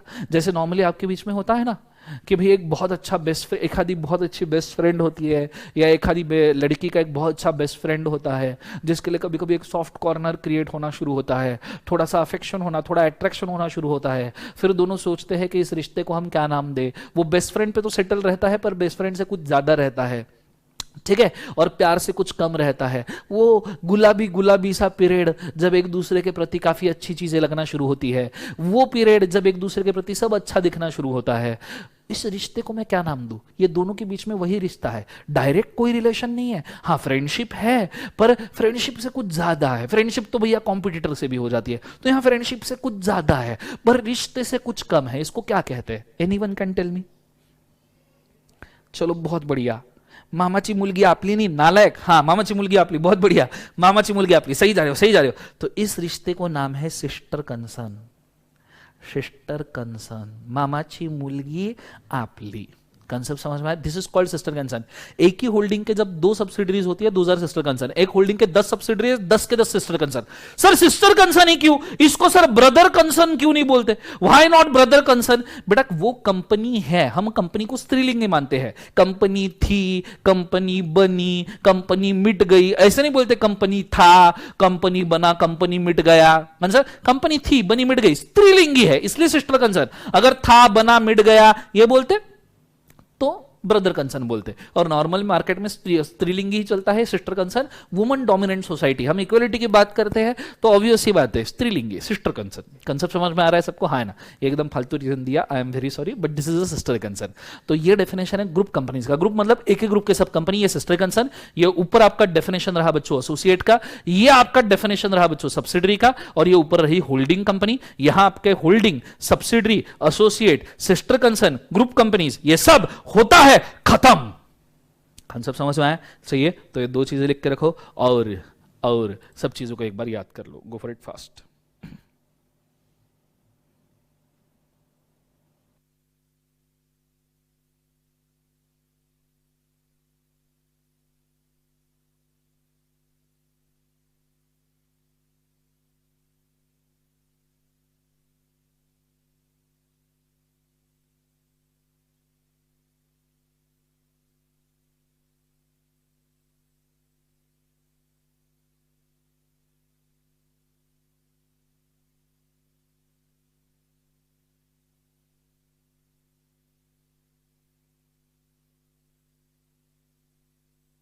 लिखना होने के बाद बताना जरूर।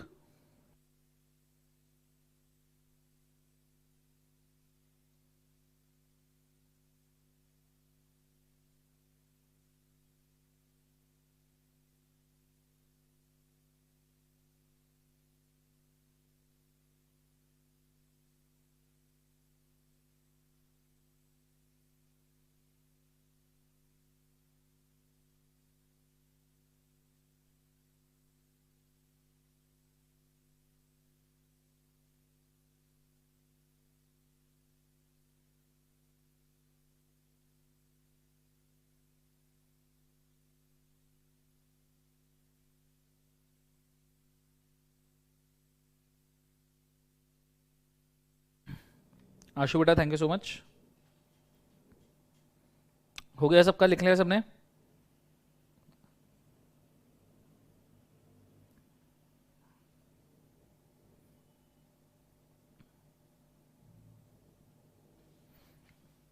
समझ में आया पक्का सबको? बहुत बढ़िया, ये चीज अगर समझ में आई तो बहुत अच्छी बात है, शानदार, जबरदस्त, जिंदाबाद। अब इट इज अ टाइम कि हम एक बार पूरे सेक्शंस जितने याद किए उसका लिस्ट कर ले। 2 subsection number 20 is a company, 221 company by share capital, 222 company by guarantee, बराबर है। 2 सबसेक्शन 62 ओपीसी, नहीं उसके पहले भी 2 subsection number 46 holding company, 2 subsection number 62 OPC, 2 subsection number 68 private company, 2 subsection number 71 public company, 2 subsection number 87 subsidiary company, 2 subsection number 6 associate company. Sister concern के लिए कोई section नहीं है, ग्रुप कंपनीज के लिए कोई सेक्शन नहीं है। इतने डेफिनेशंस हमारे हो गए। 2 सबसेक्शन 6, 220, 221, 222, 246, 262, 268, 271, 287। साथ में हमारा एक और डेफिनेशन हुआ है 2 सबसेक्शन 77 जो है रिलेटिव्स का। किसका डेफिनेशन? रिलेटिव्स का। साथ में एक और डेफिनेशन हुआ है 2 सबसेक्शन 67 वाला जो है प्रीवियस कंपनी लॉ का। कौन सा वाला? Previous company law. देखे देखे बैठो, मतलब बैठे बैठे देखो 15 से 20 सेक्शन आपके हो चुके हैं। कंसेप्ट समझ में आए? सिर्फ ध्यान देते रहना है। आज का हमारा 16वां 17वें नंबर का लेक्चर है, 15 से 20 सेक्शन हमारे कंप्लीट हो चुके हैं पूरे तरीके से। क्लियर है कंसेप्ट सबको? हाँ ना? ये चीज को बड़े अच्छे से ध्यान देना। मैं बहुत डिटेलिंग में जा रहा हूं, कोई भी चीज नहीं छोड़ रहा हूं, एक एक चीज फूक फूक के पी रहा हूं। क्लियर है?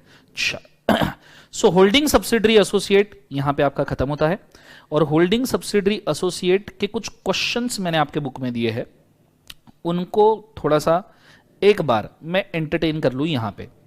ठीक है, एक एक क्वेश्चन करके हम यहां पे एंटरटेन करेंगे। रेडी? सब जन मार्कर वगैरह ले लो, कुछ चीजों के मीनिंग लिखने पड़ेंगे, वो फटाफट फटाफट यहीं पे लिख लेना। पहला सवाल, सब जन आगे इसके ऊपर। अच्छा हाँ, 2 सबसेक्शन 10 बोर्ड ऑफ डायरेक्टर्स का भी हुआ है, सही बात।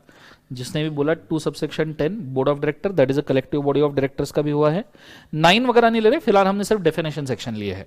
चलो आगे सब जन मार्कर लेके बैठ जाओ, फटाफट फटाफट मार्क करना है। Whether shares held in fiduciary capacity will be counted for making a company subsidiary। Share fiduciary capacity में होल्ड किए हैं तो क्या ये सब्सिडरी बनाने के काम में आएंगे? पहला सवाल तो है व्हाट इज फिड्यूशियरी कैपेसिटी। तो फिड्यूशियरी कैपेसिटी का यहां पे मीनिंग लिख के रखो साइड में, मेक नोट्स के कॉलम में। फिड्यूशियरी कैपेसिटी का मीनिंग होता है shares to be held as a beneficial owner. Beneficial owner and not registered owner. Sir ये beneficial owner and not registered owner मतलब क्या होता है? बताऊंगा। ठीक है, फॉर एग्जाम्पल जैसे मैंने आपको बोला टाटा सन्स अगर शेयर होल्डिंग लेता है, टाटा सन्स अगर शेयर होल्डिंग लेता है इन टीसीएस, पर टाटा सन्स ये होल्डिंग खुद के नाम पे नहीं लेता, टाटा सन्स ये होल्डिंग लेता है टाटा ट्रस्ट के नाम पे, टाटा ट्रस्ट के नाम पे। ठीक है, सो ऐसा मैं लिख सकता हूं यहां पे कि टाटा सन्स ने 73% होल्डिंग लेके रखा है टीसीएस में, लेकिन ये टाटा ट्रस्ट के बिहाफ पे लेके रखा है। अब देखो अल्टीमेटली बेनिफिट तो टाटा ट्रस्ट को जाने वाला है। टाटा सन्स तो यहां पे सिर्फ रजिस्टर्ड ओनर है, टाटा सन्स तो इज ओनली रजिस्टर्ड ओनर, पर अल्टीमेट बेनिफिट 66% का तो किसको जाएगा? टाटा ट्रस्ट को जाएगा। टाटा सन्स भले ही रजिस्टर्ड ओनर हो, पर ये 73% जब प्रॉफिट आएगा तो उसमें से भी 66% तो टाटा ट्रस्ट को जाएगा ना। तो Tata trust is holding the shares in TCS in fiduciary capacity. नाम में होल्ड नहीं किए, फिड्यूशियरी कैपेसिटी में होल्ड किए। नाम से नहीं होल्ड किया पर बेनिफिट्स पूरे मिल रहे हैं। सो ये भी सब्सिडरी बनाने के लिए काम में आता है। सो क्या लिखा है? Shall shall be consider for creating a subsidiary. कौन कौन से? Held in fiduciary capacity, shares मतलब voting power held in fiduciary capacity, यहां शेयर्स का मतलब वोटिंग पावर होता है। Shares held by virtue of the provision of any debentures and shares held as a security of the company's business including money lending. अगर आपने किसी को loan दिया है उसके बदले में भी शेयर मिले तो भी उसको फिड्यूशियरी कैपेसिटी में बोला आता है। क्लियर है कंसेप्ट सबको? हाँ ना। जैसे विजय माल्या को एसबीआई ने जब लोन दिया था तो उसके सिक्योरिटी के तौर पे एसबीआई ने शेयर्स मांगे थे किंगफिशर के, तो वो भी फिड्यूशियरी कैपेसिटी के शेयर्स माने जाते हैं। तो ये एक अजीब कंसेप्ट है, सीए इंटर में पूछने के चांसेस कम है पर पता होना चाहिए। कभी पूछ लिया तो लिखने वाले सिर्फ आप होंगे। तो क्या फिड्यूशियरी कैपेसिटी काउंट होगा? बिल्कुल होगा। इस चीज को हम हाँ बोलते हैं। क्लियर है कंसेप्ट सबको? हाँ है ना। उसके बाद में दूसरा सवाल, what will be the status of a private company which is a subsidiary of a public company. Private company जो सब्सिडरी है पब्लिक कंपनी का, आपको ऑलरेडी पता है कि उसका स्टेटस हम क्या लेते हैं? Public company, deemed public company status लेते हैं, हमको ऑलरेडी पता है। What will be the status of a private company which is a subsidiary of a foreign company. अब फॉरेन कंपनी हमारा हुआ नहीं है तो इस क्वेश्चन को पेंडिंग रखना, ठीक है, पेंडिंग मार्क करके रखना। नेक्स्ट वाला, A subsidiary of a public company, even if a private, is always considered as public company. बराबर है, पब्लिक कंपनी का सब्सिडरी प्राइवेट है फिर भी उसको पब्लिक माना जाता है। Whereas same applies to private company which is subsidiary of a listed company. जो प्राइवेट कंपनी है और लिस्टेड कंपनी का सब्सिडरी है, क्या उसको भी लिस्टेड माना जाएगा? Whether it is a listed company. ये भी सवाल को थोड़ा सा पेंडिंग रखना क्योंकि हमने लिस्टेड कंपनी का डेफिनेशन भी अभी भी नहीं देखा है। मैं आपको लिस्टेड कंपनी भी बताऊंगा, टेंशन लेने की जरूरत नहीं है। तो दो सवाल पेंडिंग, एक फॉरेन एक लिस्टेड वाला। Whether companies having common director will be considered as subsidiaries of each other, ये अभी अभी हमने एंटरटेन किया। कॉमन डायरेक्टर्स को हम सब्सिडरी कहते हैं क्या? नहीं, इसको हम क्या कहते हैं? Group companies. लिख के रखिए, ग्रुप कंपनीज, ठीक है। नेक्स्ट सवाल है, whether subsidiary company can hold the shares of holding company. क्या कोई सब्सिडरी कंपनी खुद ही के होल्डिंग कंपनी के शेयर होल्ड कर सकती है? साइड में एक मस्त example, star mark concept exam में पूछा जाने वाला है। सेक्शन नंबर है 19, सेक्शन नंबर 19 में एक्सप्लेन किया है, अभी ले लूं क्योंकि सब्सिडरी होल्डिंग का कंसेप्ट हम अभी ले रहे हैं। मुझे कमेंट्स में बताइए अभी आपकी झेलने की इच्छा है या नहीं है? हाँ ही बोलना, ना मत बोलना, मैं जान ले लूंगा ना बोल दिया किसी ने तो। फटाफट मुझे बोलना, क्या ये कंसेप्ट लेना चाहिए नहीं लेना चाहिए? बहुत इजी कंसेप्ट है, अगर आप ठीक से ध्यान दोगे तो आपको पता भी चल जाएगा। क्या सब्सिडरी कंपनी होल्डिंग कंपनी में शेयर होल्ड कर सकती है? फॉर एग्जाम्पल अभी अगर मैं बोलूं कि टाटा सन्स कंपनी है हमारा, टाटा सन्स लिमिटेड, और उसका सब्सिडरी अभी हमने लिया सॉफ्टवेयर वाला टीसीएस। टाटा सन्स तो टीसीएस में 73% स्टेक ले रहा है। Let's say for example if we से कि टाटा सन्स टीसीएस में 80% स्टेक रख रहा है, तो ये सब्सिडरी होगी। सवाल है, क्या टीसीएस टाटा सन्स के अंदर शेयर्स होल्ड कर सकती है? टीसीएस टाटा सन्स में क्या शेयर होल्डिंग कर सकती है? यह सवाल है। क्या सब्सिडरी कंपनी होल्डिंग कंपनी में शेयर होल्ड कर पाएगी? यस और नो, मुझे कमेंट्स के अंदर बताइए यस और नो, यस और नो, फटाफट बताइए। क्या सब्सिडरी कंपनी होल्डिंग में शेयर होल्ड कर पाएगी? यस और नो? तो आंसर है, नॉर्मली इसका आंसर है, मैं बताऊं, नो, स्ट्रिक्ट वाला नो। ये बिल्कुल नहीं हो सकता कि सब्सिडरी होल्डिंग में शेयर होल्ड करे। क्यों नहीं हो सकता? लेट्स अज्यूम कि भाई फॉर एग्जांपल यहां पे टीसीएस ने टाटा में 50% शेयर रखे। कितने परसेंट शेयर रखे? फॉर एग्जांपल, वैसे अलाउड नहीं है पर 50% शेयर रखे। अब टीसीएस का प्रॉफिट समझो आया 100 करोड़। टीसीएस का प्रॉफिट कितना आया? 100 करोड़ नेट प्रॉफिट।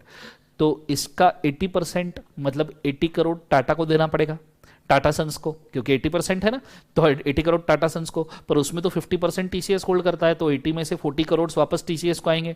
फिर टीसीएस में तो 80% टाटा होल्ड करता है, तो 40 का 80 32 करोड़ वापस टाटा को जाएगा। पर टाटा सन्स में तो 50% ये होल्ड करता है, मतलब 16 करोड़ वापस आएंगे नीचे। फिर इसमें मतलब ये जिंदगी भर यही इनका चलता रहेगा। मतलब 100 करोड़ में से पहले 80 करोड़ ऊपर जाएंगे, फिर 40 करोड़ नीचे आएंगे, फिर वापस से 32 करोड़ ऊपर जाएंगे और फिर 16 करोड़ नीचे आएंगे, फिर उसमें से वापस से 9.6 करोड़ ऊपर जाएंगे और उसमें से नियरली क्या 5 करोड़ नीचे आएंगे। तो क्या यही खेलते बैठे हैं आखिरी पैसे तक के? मतलब पता तो चले किसमें किसका कितना जा रहा है। इसीलिए ये होल्डिंग अलाउड नहीं है, पर ये एक्सेप्शनल केसेस में अलाउड हो सकता है। एक्सेप्शन, 3 एक्सेप्शन है, 3 एक्सेप्शन है, बड़ी शिद्दत से याद कर लेना भैया, मजाक नहीं कर रहा हूं, बड़े अच्छे से याद करना। पहला एक्सेप्शन,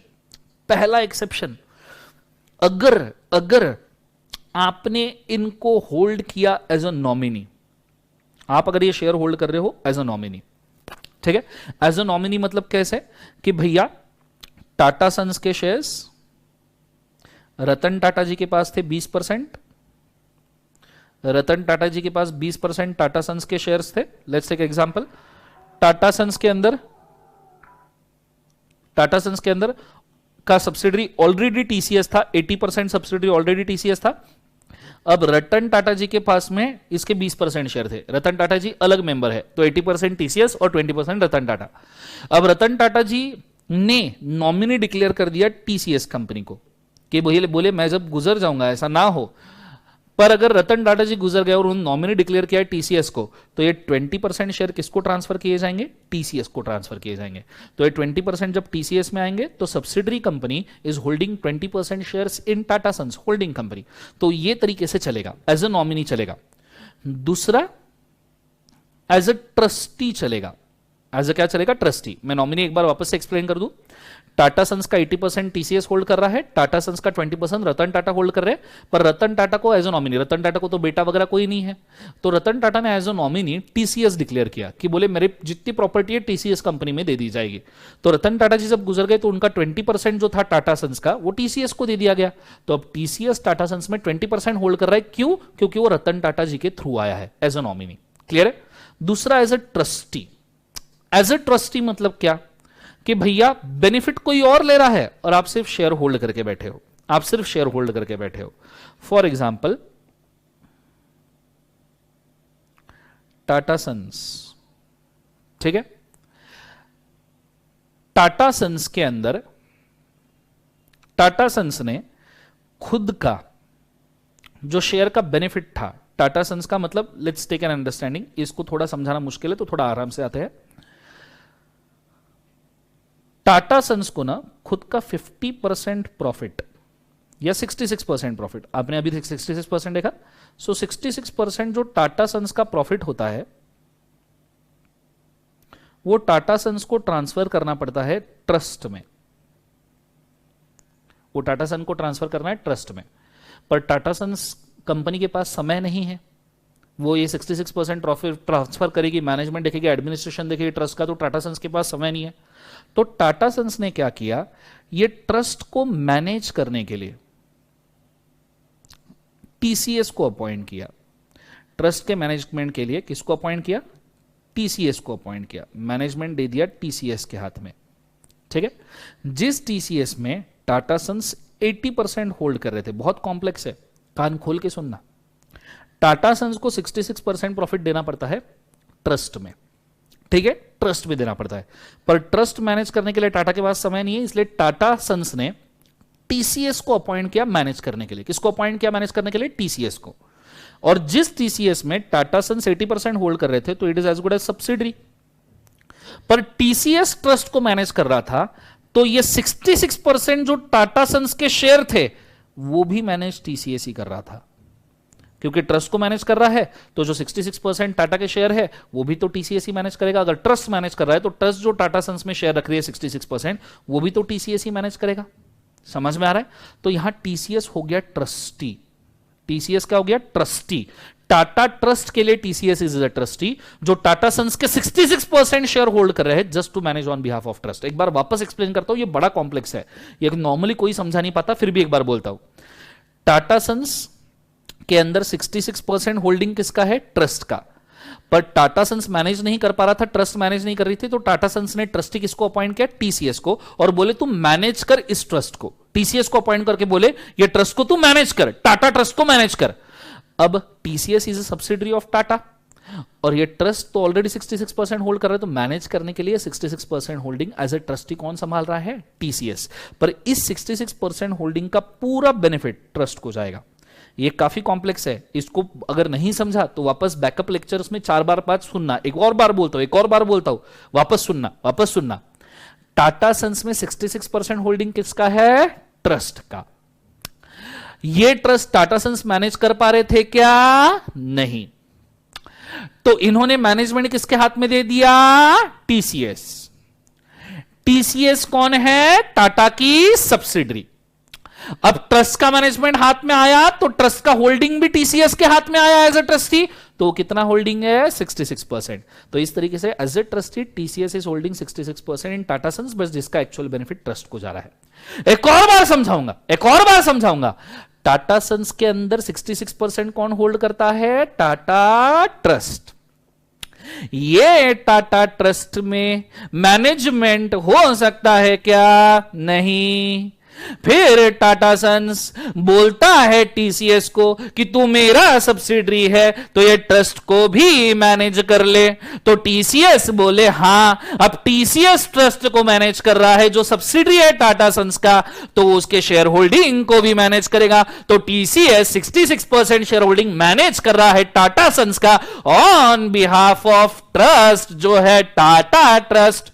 तो इस केस में as a trustee TCS is managing 66% in Tata sons, तो इसको हम सब्सिडरी कंपनी होल्डिंग में होल्ड कर सकती है 66% शेयर, ये मान सकते हैं। ओम फट स्वाहा।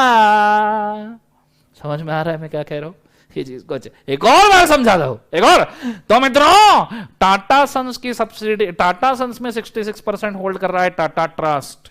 ये टाटा ट्रस्ट मैनेज नहीं कर सकता था, तो मैनेजर किसको अपॉइंट किया? टीसीएस, जो ऑलरेडी मित्रों किसका सब्सिडरी था? टाटा सन्स का। तो अब ट्रस्ट मैनेज कर रहा है, तो ट्रस्ट का 66% प्रॉफिट भी तो मैनेज, 66% होल्डिंग भी तो मैनेज कर रहा है। तो TCS is managing 66% shares of its holding company Tata sons, जिसका टोटल बेनिफिट मित्रों टाटा ट्रस्ट को जा रहा है। एक और बार समझो, मतलब एक और बार समझोगे? एक और बार बोलो, समझोगे क्या? बताओ, एक और बार समझोगे? जिंदगी के नालायक लोग। आगे ये अगर आपको समझ में आया होगा, एक और बार समझना है तो एक और बार लिख देना कमेंट में, एक और बार समझूंगा। आज दिन भर यही समझाते रहूंगा, जिंदगी भर यही चीज समझनी है तुमको, ठीक है? Let's go. उसके बाद में लास्ट वाला ये हो गया जो नॉमिनी, ये हो गया ट्रस्टी, और लास्ट वाला कोई पास्ट होल्डिंग है, पिछला कोई प्यार है। सब्सिडरी कंपनी का होल्डिंग कंपनी कोई पुराना प्यार है, होल्डिंग कंपनी में सब्सिडरी का कोई पुराना प्यार अटका पड़ा है। फॉर एग्जाम्पल बड़े अच्छे से ध्यान देना, टाटा सन्स, ठीक है? टाटा सन्स के अंदर टीसीएस ने शेयर लिए, ये पहले लिखता हूं थोड़ा, तो लेफ्ट साइड से एरो। टाटा सन्स के अंदर टीसीएस ने शेयर लिए थे 40%, लेट्स से 40% शेयर लिए थे। ये शेयर लेने का डेट क्या था? ये शेयर लेने का डेट था 14 फरवरी 2021। 14 फरवरी 2021 को ये शेयर्स लिए। 14 फरवरी वैलेंटाइंस डे पे प्यार जमा टीसीएस को टाटा सन्स से। तब तक टाटा सन्स टीसीएस में कोई शेयर होल्डिंग नहीं ले रहा था। टीसीएस ने टाटा सन्स में 14 फरवरी 2021 को 40% शेयर लिए, और उसके बाद में चिल्ड्रंस डे पता है 9 महीने बाद आता है एग्जैक्टली, सितंबर में, हाँ सितंबर अक्टूबर या नवंबर में आता है चिल्ड्रंस डे। तो इन नवंबर 14 नवंबर या क्या है चिल्ड्रंस डे, 14 नवंबर लेते हैं चिल्ड्रंस डे को। 14 नवंबर 2021 को बराबर 9 महीने बाद प्यार हुआ, तो 9 महीने बाद कुछ ना कुछ तो होगा। तो 9 महीने बाद टाटा सन्स टीसीएस के अंदर 80% शेयर्स लेता है। अब देखो, जब सब्सिडरी बनाया 80% शेयर लेके सब्सिडरी बनाया, लेकिन सब्सिडियरी बनाने के पहले टीसीएस को ऑलरेडी 40% टाटा सन्स में होल्ड कर रहा था। तो ऐसा कोई पास्ट होल्डिंग है, चलेगा। बस ये तीन केसेस में सब्सिडरी कंपनी होल्डिंग में शेयर होल्ड कर सकती है। एक तो as a nominee, as a trustee, as a nominee, as a trustee, as a past holding. करो एक बार action, as a nominee, as a nominee नहीं नालायक, as a nominee, as a trustee, as a past holding. इस तरीके से हम share hold कर सकते हैं सब्सिडरी कंपनी होल्डिंग में। इस तरीके से सब्सिडरी कंपनी होल्डिंग में शेयर होल्ड कर सकती है। समझ में आया? पक्का आइडिया क्लियर है मैं क्या कह रहा हूं? इस चीज को लिख के रख लेना फटाफट, जबरदस्त, जिंदाबाद। गो फॉर इट फास्ट। समझ में आया तो जरूर बताना, ठीक है? गो for it fast.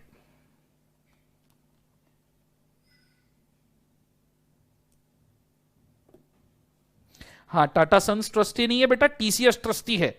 TCS trustee वहां लिखा ना ट्रस्टी डायग्राम में नायक।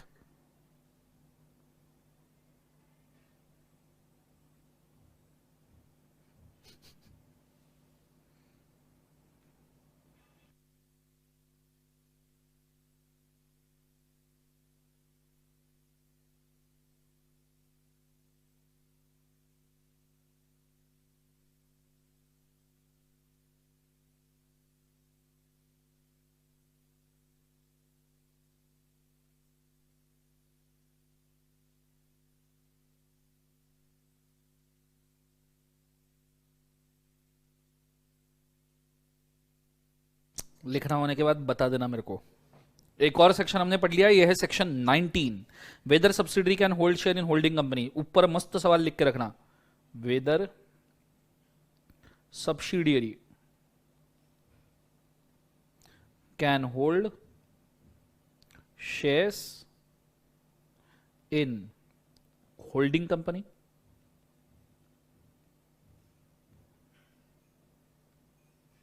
आंसर है नो, बट नीचे एक्सेप्शंस भी है जिसमें आंसर हो सकता है यस।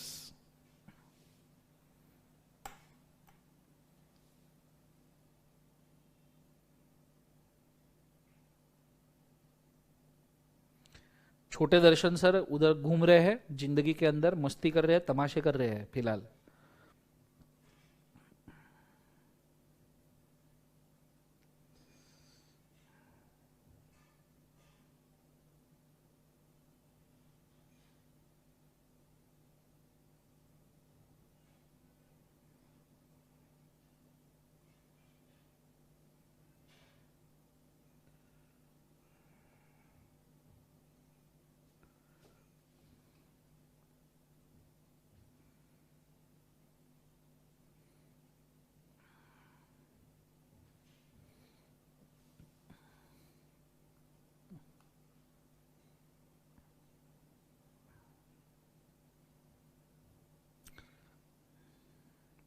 ग्रुप कंपनी, अविरल उनका रिलेशन ग्रुप कंपनी का है बेटा। हाँ, इनमें भी प्रॉफिट डिवाइड करने में दिक्कत जरूर होगी। हाँ, इनमें भी आप बोलोगे कि सर ऐसा अगर होल्डिंग लिया तो भी प्रॉफिट डिवाइड करने में दिक्कत होगी, तो नॉर्मली इसके लिए क्लैरिफिकेशन दिया है गवर्नमेंट ने कि इन सिचुएशन में आपको प्रॉफिट रिपीट डिवाइड करने की जरूरत नहीं है। ठीक है, आप एक specified profit acquisition agreement decide कर लो, फिर वो आप डिवाइड कर सकते हो, कोई दिक्कत नहीं।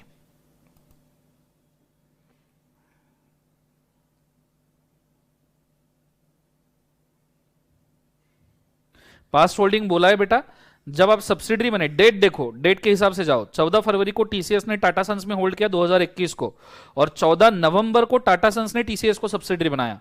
तो सब्सिडरी बनने के पहले ही टीसीएस टाटा सन्स में शेयर होल्ड कर रहा था, ये चल जाएगा। ये शेयर वो होल्ड करके रख सकता है 40% जिंदगी भर। हो गया सबका लिखना? यस और नो? Done everybody? यस और नो? हो गया क्या? हुई गयो कोई?